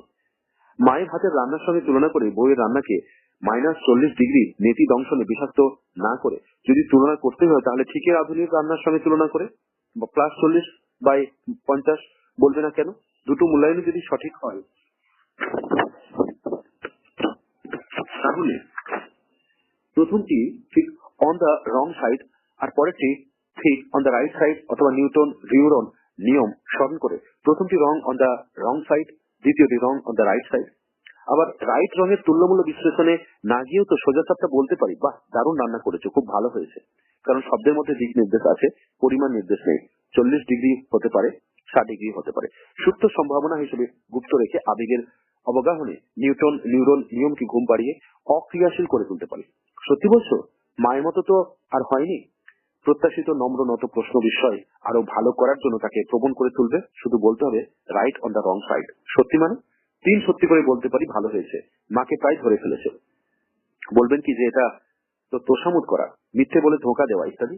প্রথম কথা, স্বামী স্ত্রী কোনো দর্শনের, বিজ্ঞানের, অঙ্কের সত্য প্রতিষ্ঠার ল্যাবরেটরি নয়, নেহাতি সুষ্ঠু সুন্দর আনন্দ কোনো দাম্পত্য জীবন যাপনের গৃহকোণ। দ্বিতীয় কথা, গুণে বলতে পারবে কত সহস্র মিথ্যে কথা তোষামোদ ইতিপূর্বে করা হয়ে গেছে। ইতিপূর্বে মানে প্রেম পর্যায়ে, প্রাক বিবাহ অ্যাফেয়ার্স পর্বে, অথবা ফুলসজ্জার রাত থেকে হানিমুন হ্যাং ওভার পরিসরে মাখো মাখো কবি কবি সময়ে। তৃতীয় কথা, চাঁদকে ঝলসানো রুটি বলার মধ্যেই বাস্তব সত্য আছে, আর পূর্ণ শশী মাকে মশি নোংরা বন্ধুকে দেখি এর মধ্যে তোষামোদ আছে, মিথ্যা আছে। অথবা অর্ধ গ্লাস পূর্ণ জলকে অর্ধ শূন্য বললেই মুখ্য লাভ, অর্ধ পূর্ণ বললেই ধোকাবাজি। জান্তব স থেকে বেরিয়ে যতটা পথ সাংস্কৃতিক স এর পথে এগুবে, আর বিচারের স এর গন্তব্য যত কাছে আসবে ততই বোঝা যাবে যে দাম্পত্যের সত্য কাব্যের সত্যের মতো, গাণিতিক বিজ্ঞানের মতো নয়। দাম্পত্যে শুধুমাত্র আবিষ্কার নেই, উদ্ভাবন নেই, আছে তার চাইতে বেশি কিছু, আছে উত্তরণ, আছে ক্রমান্বয়ে সৃষ্টির ব্যক্ত অব্যক্ত উচ্চারণ, অনুভবের অবগাহন। মানুষ আমরা নহিত মেষ। কবিত্ব দাম্পত্যের বিকাশ এবং শেষ বেশ। অনুসিদ্ধান্ত 3, গুণগুলো বলবে, দোষগুলো নয়। যারা ছাদনাতলায় দাঁড়িয়ে বসে ঘুরে বিয়ে করেছে তাদের স্মরণ থাকতে পারে যে এমন একটা প্রতিজ্ঞা সেদিন সেখানে অগ্নি সাক্ষী করে করেছিলে, শান্ত নৈকট্যে, রবিবার অথবা ভ্রমণের ভ্রাম্যমান অবস্থানে। জানো আজকে তুমি না অনেকগুলো ভালো কাজ করেছো বলে পটাপট 2-4টে সঠিক বেঠিক কাল্পনিক ভালো কাজের নমুনা নজির তুলে ধরবে, ধরা পড়ে যেতে পারো। তাতে অভয় নির্দেশ থাকবে, কারণ আরো লাভবান হবে। এই নীতি পদ্ধতিটি যদি শিশু সন্তানের উপর প্রয়োগ করো তাহলে দেখবে সেই সন্তান তৎক্ষণাৎ আরো 5টা অঙ্ক করে দেখাবো বলে লাফিয়ে উঠবে। এখন যখন না শিশু স্বামী স্ত্রীর প্রসঙ্গে কথাটা হচ্ছে তখন বলি যে প্রতিক্রিয়াটির বিশেষ হেরফের ঘটবে না, কম পাওনা হবে। তাহলে দোষগুলো কখন শোধরানো হবে? প্রথমে অপরের দোষ শোধরানো তোমার কম্য নয়, দেবতাদেরও অসাধ্য, আগেই বলেছি। সে নিজে চাইলে তবেই শোধন সাধন করবে, এবং এই অনুসিদ্ধান্ত অনুসরণ করলে স্বামীর বা স্ত্রীর প্রথম প্রতিক্রিয়াটি একটি প্রশ্নের আকারে ফুটে আসে। গুণ তো অনেক বললে, 2-1টা দোষের কিছু বলবে, অথবা দোষগুলি চেপে যাচ্ছ কেন, অথবা অন্য কিছু অন্যভাবে বলবে যার মূল অর্থ দোষের খতিয়ানটি দাও। তখন সবিনয়ে সবিস্তারে ক্রমশ প্রকাশ্য করে করে সেই খতিয়ানের দুটো একটা তুলে মেলে ধরবে, কাজ হবে কাম্য মান্য যথার্থ পথে। দোষের কথাটা সোজাসুজি বলা যাবে না কেন? উত্তরটি দেওয়ার আগে একটি পাল্টা প্রশ্ন করি, রবি থেকে ধার করে প্রশ্নটি করি। রাতের বেলায় দুপুর যদি হয়, দুপুর বেলায় রাত হবে না কেন? উত্তরটি নিজে নিজে খুঁজে আনন্দ লাভ করা ঠিক হবে। আমি প্রসঙ্গে উত্তরে সাজাই। দোষের বেলায় খতিয়ানটি, দোষের তালিকাটি যদি প্রথমে সোজাসুজি পেশ করা হয় তাহলে তা বেড়ে বেড়ে অভিযুক্তের দোষীর মাথায় রক্ত উঠে যাবে, ফলে সম্পর্কের অন্তর্জলের পথ প্রশস্ত হবে। সে বিন্দু বিন্দু থেকে বিভেদ, বিভেদ থেকে বিচ্ছিন্নতা এবং দিবস। বিপরীত ভাবে গুণের কথাগুলি সোজাসুজি বললে দোষের খতিয়ানটি সম্ভাব্য দোষী নিজে নিজেই চেয়ে নেবে। ছাত্রছাত্রীরা যেমন উঁচু মানের নম্বর পেলেও খাতা দেখতে চায়, তাই এই আগ্রহে যে যে নম্বরগুলি সে পায়নি তা কেন পায়নি, কোথায় তার দোষ ত্রুটি ভ্রান্তি ঘটেছে তাই সে দেখে বুঝে নিতে চায় ভবিষ্যতের শোধন সাধনের জন্য।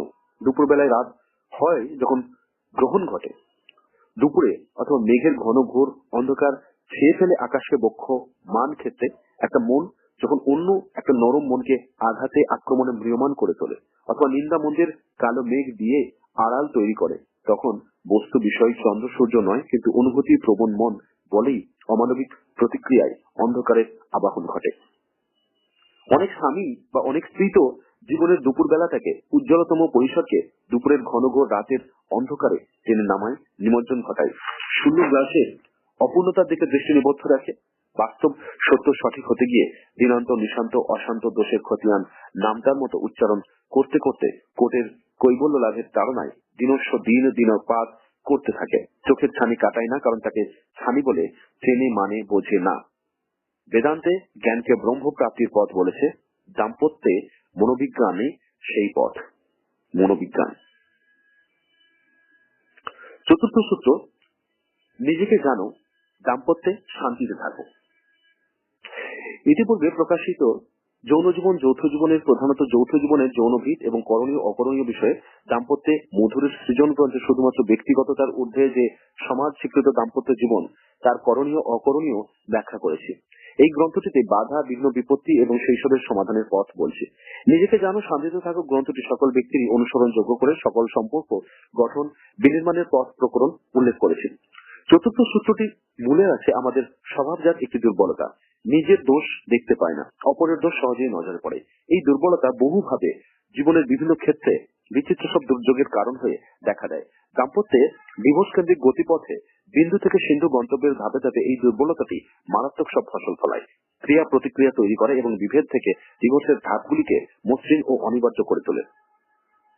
নিজেকে জানো বলতে তাই এখানে নিজের দোষ ত্রুটি, অক্ষমতা, সীমাবদ্ধতা, স্বভাব, চরিত্র, বৈশিষ্ট্য, আচরণ ইত্যাদির প্রকৃতি ও প্রকাশকে জানার কথা বলতে চাই। শুধু বলতে চাই না, সেসব নিজ নিজ নীতি অবস্থানকে প্রথমে জেনে নেওয়া, স্বীকার করা এবং জানানো, তারপর সচেতন প্রচেষ্টায় এবং পরস্পরের সহযোগিতায় সেই সব ঘাটতি, অভাব, দোষ ত্রুটিগুলির শোধন সাধনে মন দেওয়ার অনুরোধটুকুও রাখতে চাই। প্রশ্ন স্বাভাবিক। এক, কি করে জানবো আমার কি কি দোষ ত্রুটি, ঘাটতি, অভাব ইত্যাদি আছে? দুই, কি করে, কোন পদ্ধতিতে সেই সবের সংশোধন করব? প্রথম প্রশ্নের উত্তর অন্তর্বীক্ষণ বা ইন্ট্রোস্পেকশন, অতীত বীক্ষণ রেট্রোস্পেকশন এবং প্রতিফলিত বীক্ষণ রিফ্লেক্টেড ইন্সপেকশন। দ্বিতীয় প্রশ্নের উত্তর নিজ নিজ স্বভাব, যোগ্যতা, প্রকৃতি অনুযায়ী পথ প্রকরণ নির্ণয় নিশ্চয় করে সেই সবের অনুসরণ, অবশ্যই পরিকল্পনা এবং সেলফ প্রম্পট এর মাধ্যমে পথ প্রকরণগুলি বিস্তারিত করে এই গ্রন্থে তো আছেই, অন্যান্য উল্লিখিত গ্রন্থগুলিতে আছে। মূল কথাটি, পথ আছে, ইচ্ছে আছে কি? যদি ইচ্ছে থাকে তাহলে গন্তব্যে অবশ্যই পৌঁছানো যাবে। করণীয় অকরণীয়গুলি ক্রম অন্বয়ে লিখে রেখে অনুসরণ করলে প্রাপ্য বর অবশ্যই লাভ হবে। অন্তর্বীক্ষণ, নিজেই নিজের মনের মধ্যে অনুসন্ধান করে দেখে নেওয়া সেখানে কি কি দোষ ত্রুটি, ভ্রান্তির উৎস আছে। গুণের কথা অপরের মুখে শুনতে ভালো লাগে, উৎফুল্ল উৎসাহিত হই। সেই গুণের কথাটা কতটা বিষয়গত আর কতটা বক্তার মনের মাধুরীতে রঞ্জিত হয়ে বিষয়গত তার গুণ পরিমাণ নিশ্চয়ই করতে চায় না। মানুষের স্বাভাবিক দুর্বলতা এটা।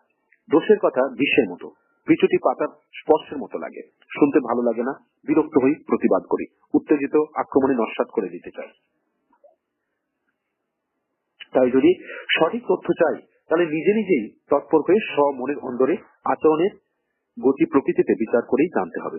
দোষ ত্রুটিগুলিকে তালিকাবদ্ধ করে একটি একটি করে সংশোধনের পথ নিলে দাম্পত্যে বা যে কোনো সম্পর্কের ক্ষেত্রেই অন্ধকার কমে যাবে, আলোর প্রভাস বেড়ে যাবে।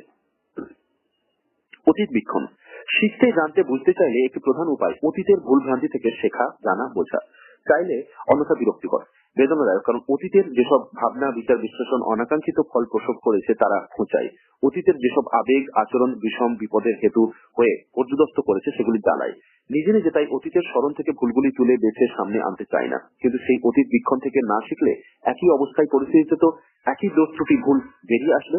তাই যারা ভাবনায় বা আচরণে পরিবর্তন, সংশোধন, উন্নয়ন ঘটাতে চায় তারা স্মরণ সহন করে সেই সেই দোষ ত্রুটিগুলিরও তালিকা বানালে উপকৃত হবে।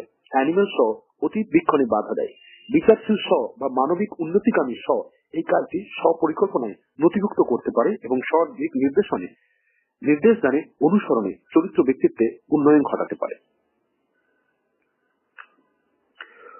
প্রতিফলিত বীক্ষণ, প্রথম দুইটি বীক্ষণ অনুসন্ধান যেমন নিজে নিজেই ঘটে, যদি ইচ্ছে থাকে প্রতিফলিত বীক্ষণটি অতীব কঠিন প্রক্রিয়া, কারণ এখানে আমার ভাবনা চিন্তা বিচার অপরের ভাবনা চিন্তা বিচারের আয়নায় প্রতিফলিত হয়ে যে চেহারা প্রকৃতিতে ধরা পড়ছে তার প্রকাশ প্রেজেন্টেশন ঘটে, অথবা আমার অনুভব, আবেগ, আচরণ এবং ইচ্ছা, আকাঙ্ক্ষা, বাসনাগুলি যে যে গুণে দোষে অপরের কাছে প্রতিভাত হয়েছে তার হদিশ থাকে। অতীব কঠিন এই জন্য যে আমরা অপরের মনোভাব, মূল্যায়ন, বর্ণনা, ব্যাখ্যাকে যখনই তা বিরুদ্ধ বিপরীত হয় তখনই স্পর্শ কাতরতার কারণে অত্যন্ত সেন্সিটিভ বলে বাতিল করি, উড়িয়ে দিই, গ্রাহ্য করি না। দাম্পত্য সম্পর্কের উন্নতি ঘটাতে গেলে একে অপরের মতামতের মূল্যায়নের, প্রেজেন্টেশনের গুরুত্ব দিতেই হবে। গুরুত্ব দিয়ে, মনোযোগ দিয়ে, শান্ত বিশ্লেষণের সাহায্যে সঠিক বেঠিক নির্ণয় করে নিতে হবে, কারণ কেউই শতভাগ সঠিক নয়, শতভাগ বেঠিক নয়। অপরের মতামতের মূল্য দিলেই পথ খুঁজে পাবো, নাকচ করে দিলে বিপদ কুপথে, বিপদের পথে এগিয়ে যাব। বিন্দুগুলি তৈরি হবে, জড় হবে এবং একদিন দাম্পত্যের তরিটি ডুবে যাওয়ার পথ প্রশস্ত করবে। প্রায়োগিক পথ, এতক্ষণ মনোবৈজ্ঞানিক পথ প্রকরণের বিশ্লেষণ করেছি, এবারে কয়েকটি ব্যবহারিক করণীয় বলা যাক। এক, যখনই নিজের কাছে ধরা পড়বে যে কোনো দোষ ত্রুটি ঘটে গেছে, অপরের কাছে ধরা পড়েছে কি পড়েনি তার অপেক্ষা না করেই বলবে সরি, জানো একটা ভীষণ ভুল হয়ে গেছে, আজ একটা মারাত্মক ভুল করে ফেলেছি মতো স্বীকারোক্তির মাধ্যমে নিজেকে তুলে মেলে ধরবে। অর্ধেক রাজত্ব জয় করা হয়ে যাবে, বাকি অর্ধেক সাপের মুখে ব্যাঙের মতো আত্মসমর্পণ করবে। 2, অভিযোগ অনুযোগ ফরিয়াদ প্রকাশ পেলেই কাছে যে বিষয়ই হোক তৎক্ষণাৎ ওই একই পদ্ধতি নেবে, সরি বলার আত্মসমর্পণের পদ্ধতি। নালিশের বীজদাঁতটি তখনই ভেঙে যাবে, তাই সময় মতো জেনে নিতে পারবে বিষয়টি কি ছিল। মানুষ মাত্রই ভুল করে নীতিতে প্রথম ঘোষণা সরি, মানুষই মাত্র সংশোধন করতে পারে নীতিতে পুনর্মিলন গোসা অবসান করতে। 3, কখনই তোমার জন্য আজ অথবা তোমার ভুলে বা তোমার দোষে আমি আজ এমন ভূমিকা করে বক্তব্য রাখবে না। তোমার তুমির স্থানে আমার আমি বসিয়ে মরতে বসেছিলাম বা বড়বাবুর কাছে বকুনি খেয়েছি, সময় মতো পৌঁছতে পারিনি ইত্যাদি প্রভৃতি যেসব দুর্ঘট দুর্বিপাক দুঃসময় ঘটেছে তার দায় নিজের ঘাড়ে নেবে। দেখবে অচিরাত ম্যাজিকের মতো দোষের ছুটিটি অপরের কেমন অনায়াসে বইতে রাজি হয়ে যাবে। 4, মাঝে মাঝে টুকিটাকি এটা ওটা কিনে নিয়ে বাড়ি ঢুকবে, বলবে পথে দোকানে নজর পড়লো তাই তোমার জন্য নিয়ে এলাম। হেমলিনের বাঁশিওয়ালার বংশীধ্বনির মতো শোনাবে, ফলে চাই কি মাঝে মাঝে পছন্দের বিষ উষ্ণ আবাহনে বাষ্পাকুল হয়ে দেখা দেবে। যদি বলো এত ঘুষ, এত ঘুষ, আমি বলবো ধুস। যদি বলো ভাবের ঘরে চুরি, আমি বলবো না না, এসব মিশ্রির চুরি। 5, never take the other for granted, ভাববে না ও কিছু ভাববে না, ওকে বলতে হবে না, এবং সকালের 10-15 মিনিটে বলা দিনান্ত নির্ঘণ্ট ভেঙে অথবা একেবারেই না বলে না কয়ে হেথা সেথা যখন যা খুশি তাই করবে না। এইসব বিন্দুগুলিকে বাঁচাও। বাঁচানোর পথ সময় মতো কমিউনিকেশন, যোগাযোগ, ইনফরমেশন দেওয়া। মোবাইল আছে তো, অনেক অকারণ দাম্পত্য হ্যাজার থেকে যেমন বাঁচবে তেমনি অনেক অ্যাসিওড নৈকট্যের স্বাদ পাবে। 6, সব সম্পর্কে সুতরাং দাম্পত্যেও eat the cake and also have it সম্ভব ও বাস্তব। ইটের স্থানে এনজয়, কেকের স্থানে সম্পর্ক বসালেই ধরা পড়বে এইটি পুরনো জিনিস বিষয় নয়। যতই করিবে দানের মতো ততই করিবে উপভোগ, উপভোগে করিবে অবগাহন, অফুরন্ত অসীম, নৈকট্যে অমলিন। ডিভোর্স অনিবার্য কি? দেখা গেল নিবার্য, কিন্তু কেউ কেউ তাকে অনিবার্য করে তোলে। দাম্পত্যে যা অনিবার্য তা মাধুর্য, কিন্তু সমাজ সংস্কার জাত ধারণা বিশ্বাসের মায়ায় আর ব্যক্তিগত অজ্ঞতায় সেই মাধুর্যের ব্রহ্মকে আমরা দেখতে শুনতে পেতে বিফল হই। ডিভোর্স দাম্পত্যের দাম্পত্যলিপি নয়, ব্যক্তির জৈব স্বয়ের নির্বন্ধ মাত্র। সমাপ্ত হলো গ্রন্থ তিক্ততা থেকে ডিভোর্স। सृष्टि के आरंभ से ही मनुष्य की ये चेष्टा रही है कि ये प्रकृति के रहस्य को समझे, प्रत्येक विषय में अपना ज्ञान बढ़ावे और उस विषय में दक्षता हासिल करें।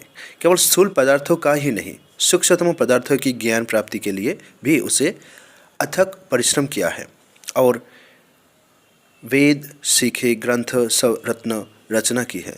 किंतु आश्चर्य कि जीवन के अत्यंत कोमल एवं महत्वपूर्ण विषय काम विज्ञान या जनन विज्ञान का ज्ञान प्राप्त करने में आज तक उससे शिथिलता दर्शाती है। आश्चर्य ही समय समय पर इस विषय के कई महत्वपूर्ण ग्रंथ लिखे गए हैं अवश्य, लेकिन और विषयों की ग्रंथ संख्या पर दृष्टिपात करने से यह स्पष्ट हो जाता है कि इस और हमने यथेष्ट प्रयत्न नहीं किया है।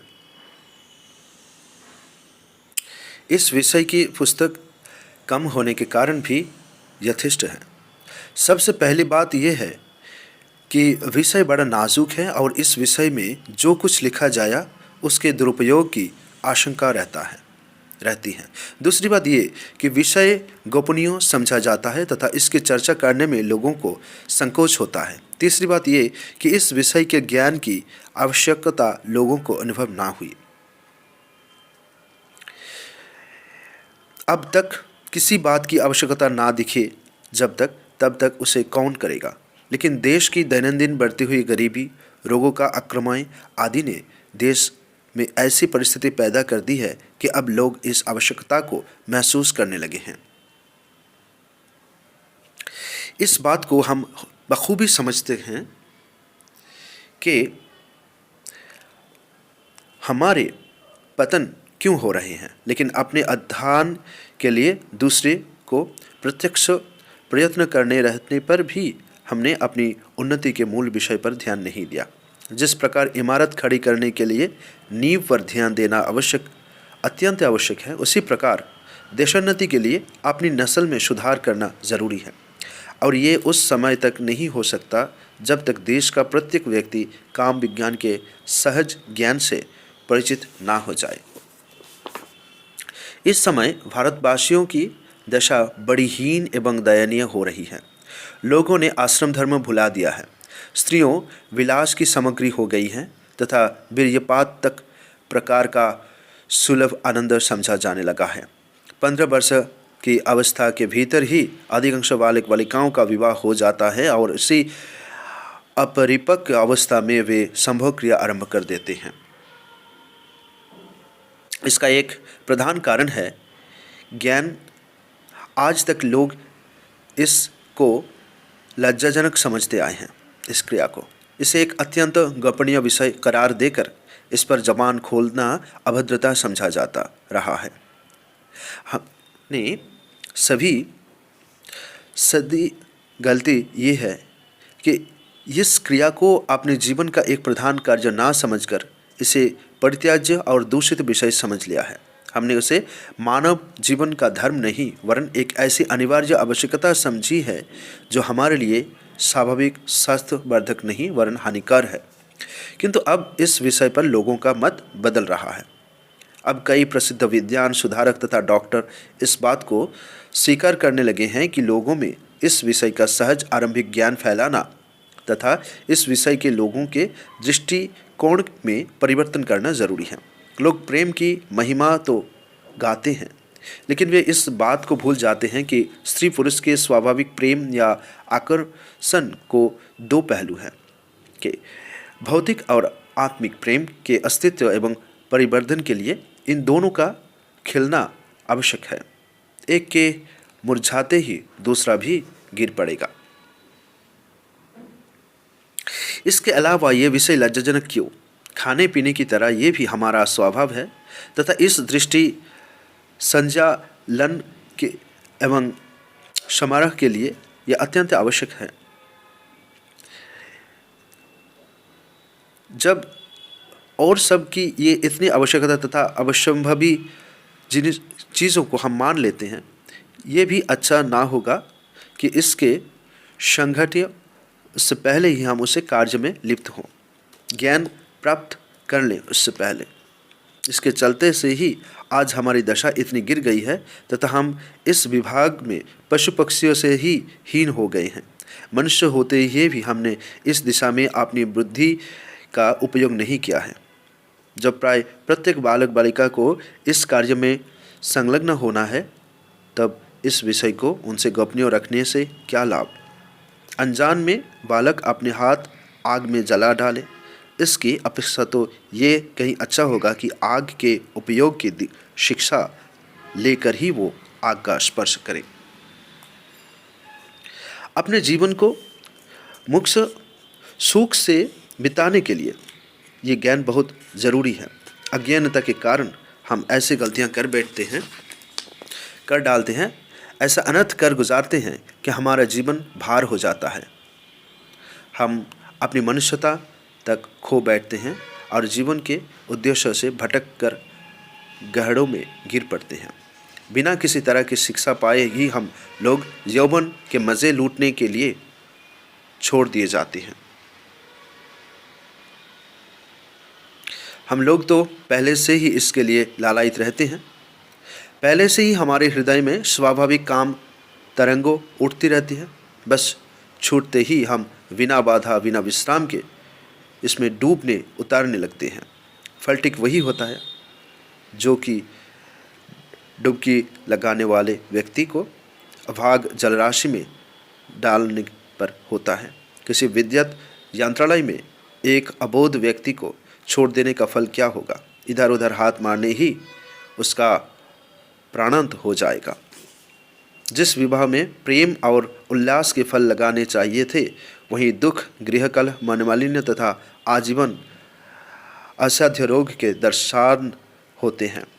हम चेतते हैं, किंतु उस समय जब हम प्राय बेकाम हो चुके हैं रहते हैं, जब हमारे जीवन की बसंत बहार का अंत हो चुका रहता है और जब हमें ये सूची पहुंच चुकी होती है जिसे हम पूरा नहीं कर सकते, मिटा नहीं सकते।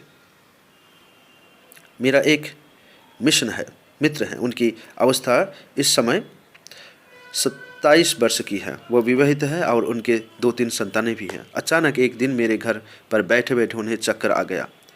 उपचार करने पर वे स्वस्थ हुए। बातचीत के सिलसिले में पता चला कि उनकी शारीरिक तथा मानसिक अवस्था बहुत खराब हो चली है। ऑफिस का अपना काम वे पूरा नहीं कर पाते। आध मील भी चलना पड़ जाए तो उनकी कमर दुखने लगती है। रोज़ शाम को उन्हें चक्कर सा लग जाता है। कोई बात यदि याद नहीं रहते, पता लगाने पर मालूम हुआ कि वो अब अतिमैथुन के कारण हुआ है। डॉक्टर के पास ले जाने पर पता चला कि विवाह के पूर्व से ही वह हस्तक्रिया के भी शिकार मंच पहुँचे। इतना सब होने हुए ही डॉक्टर के रोग संबंधी प्रश्नों का उत्तर वे ठीक ठाक ना दे सकते थे, कारण उन्हें इस विषय का साधारण ज्ञान भी ना था और ना ही ये पता था कि उन्हें ये रोग किस कारण से हुआ है। अभी तक उसका दैनिक क्रम जारी था और उनका कथन था कि एक साथ रहने पर वे अपने को रोक रखने में समर्थ है। एक शिक्षित वयस्क विवाहित पुरुष के इस अज्ञान पर शायद पाठकों को आश्चर्य हो, किंतु अधिकांश भारतीयों की दशा आज यही है। आज इस देश में 80% विवाहित स्त्री पुरुष को काम शास्त्र के साधारण से साधारण ज्ञान बात का बोध भी नहीं है। दाम्पत्य जीवन 1930, शशिला देवी निगम, इलाहाबाद।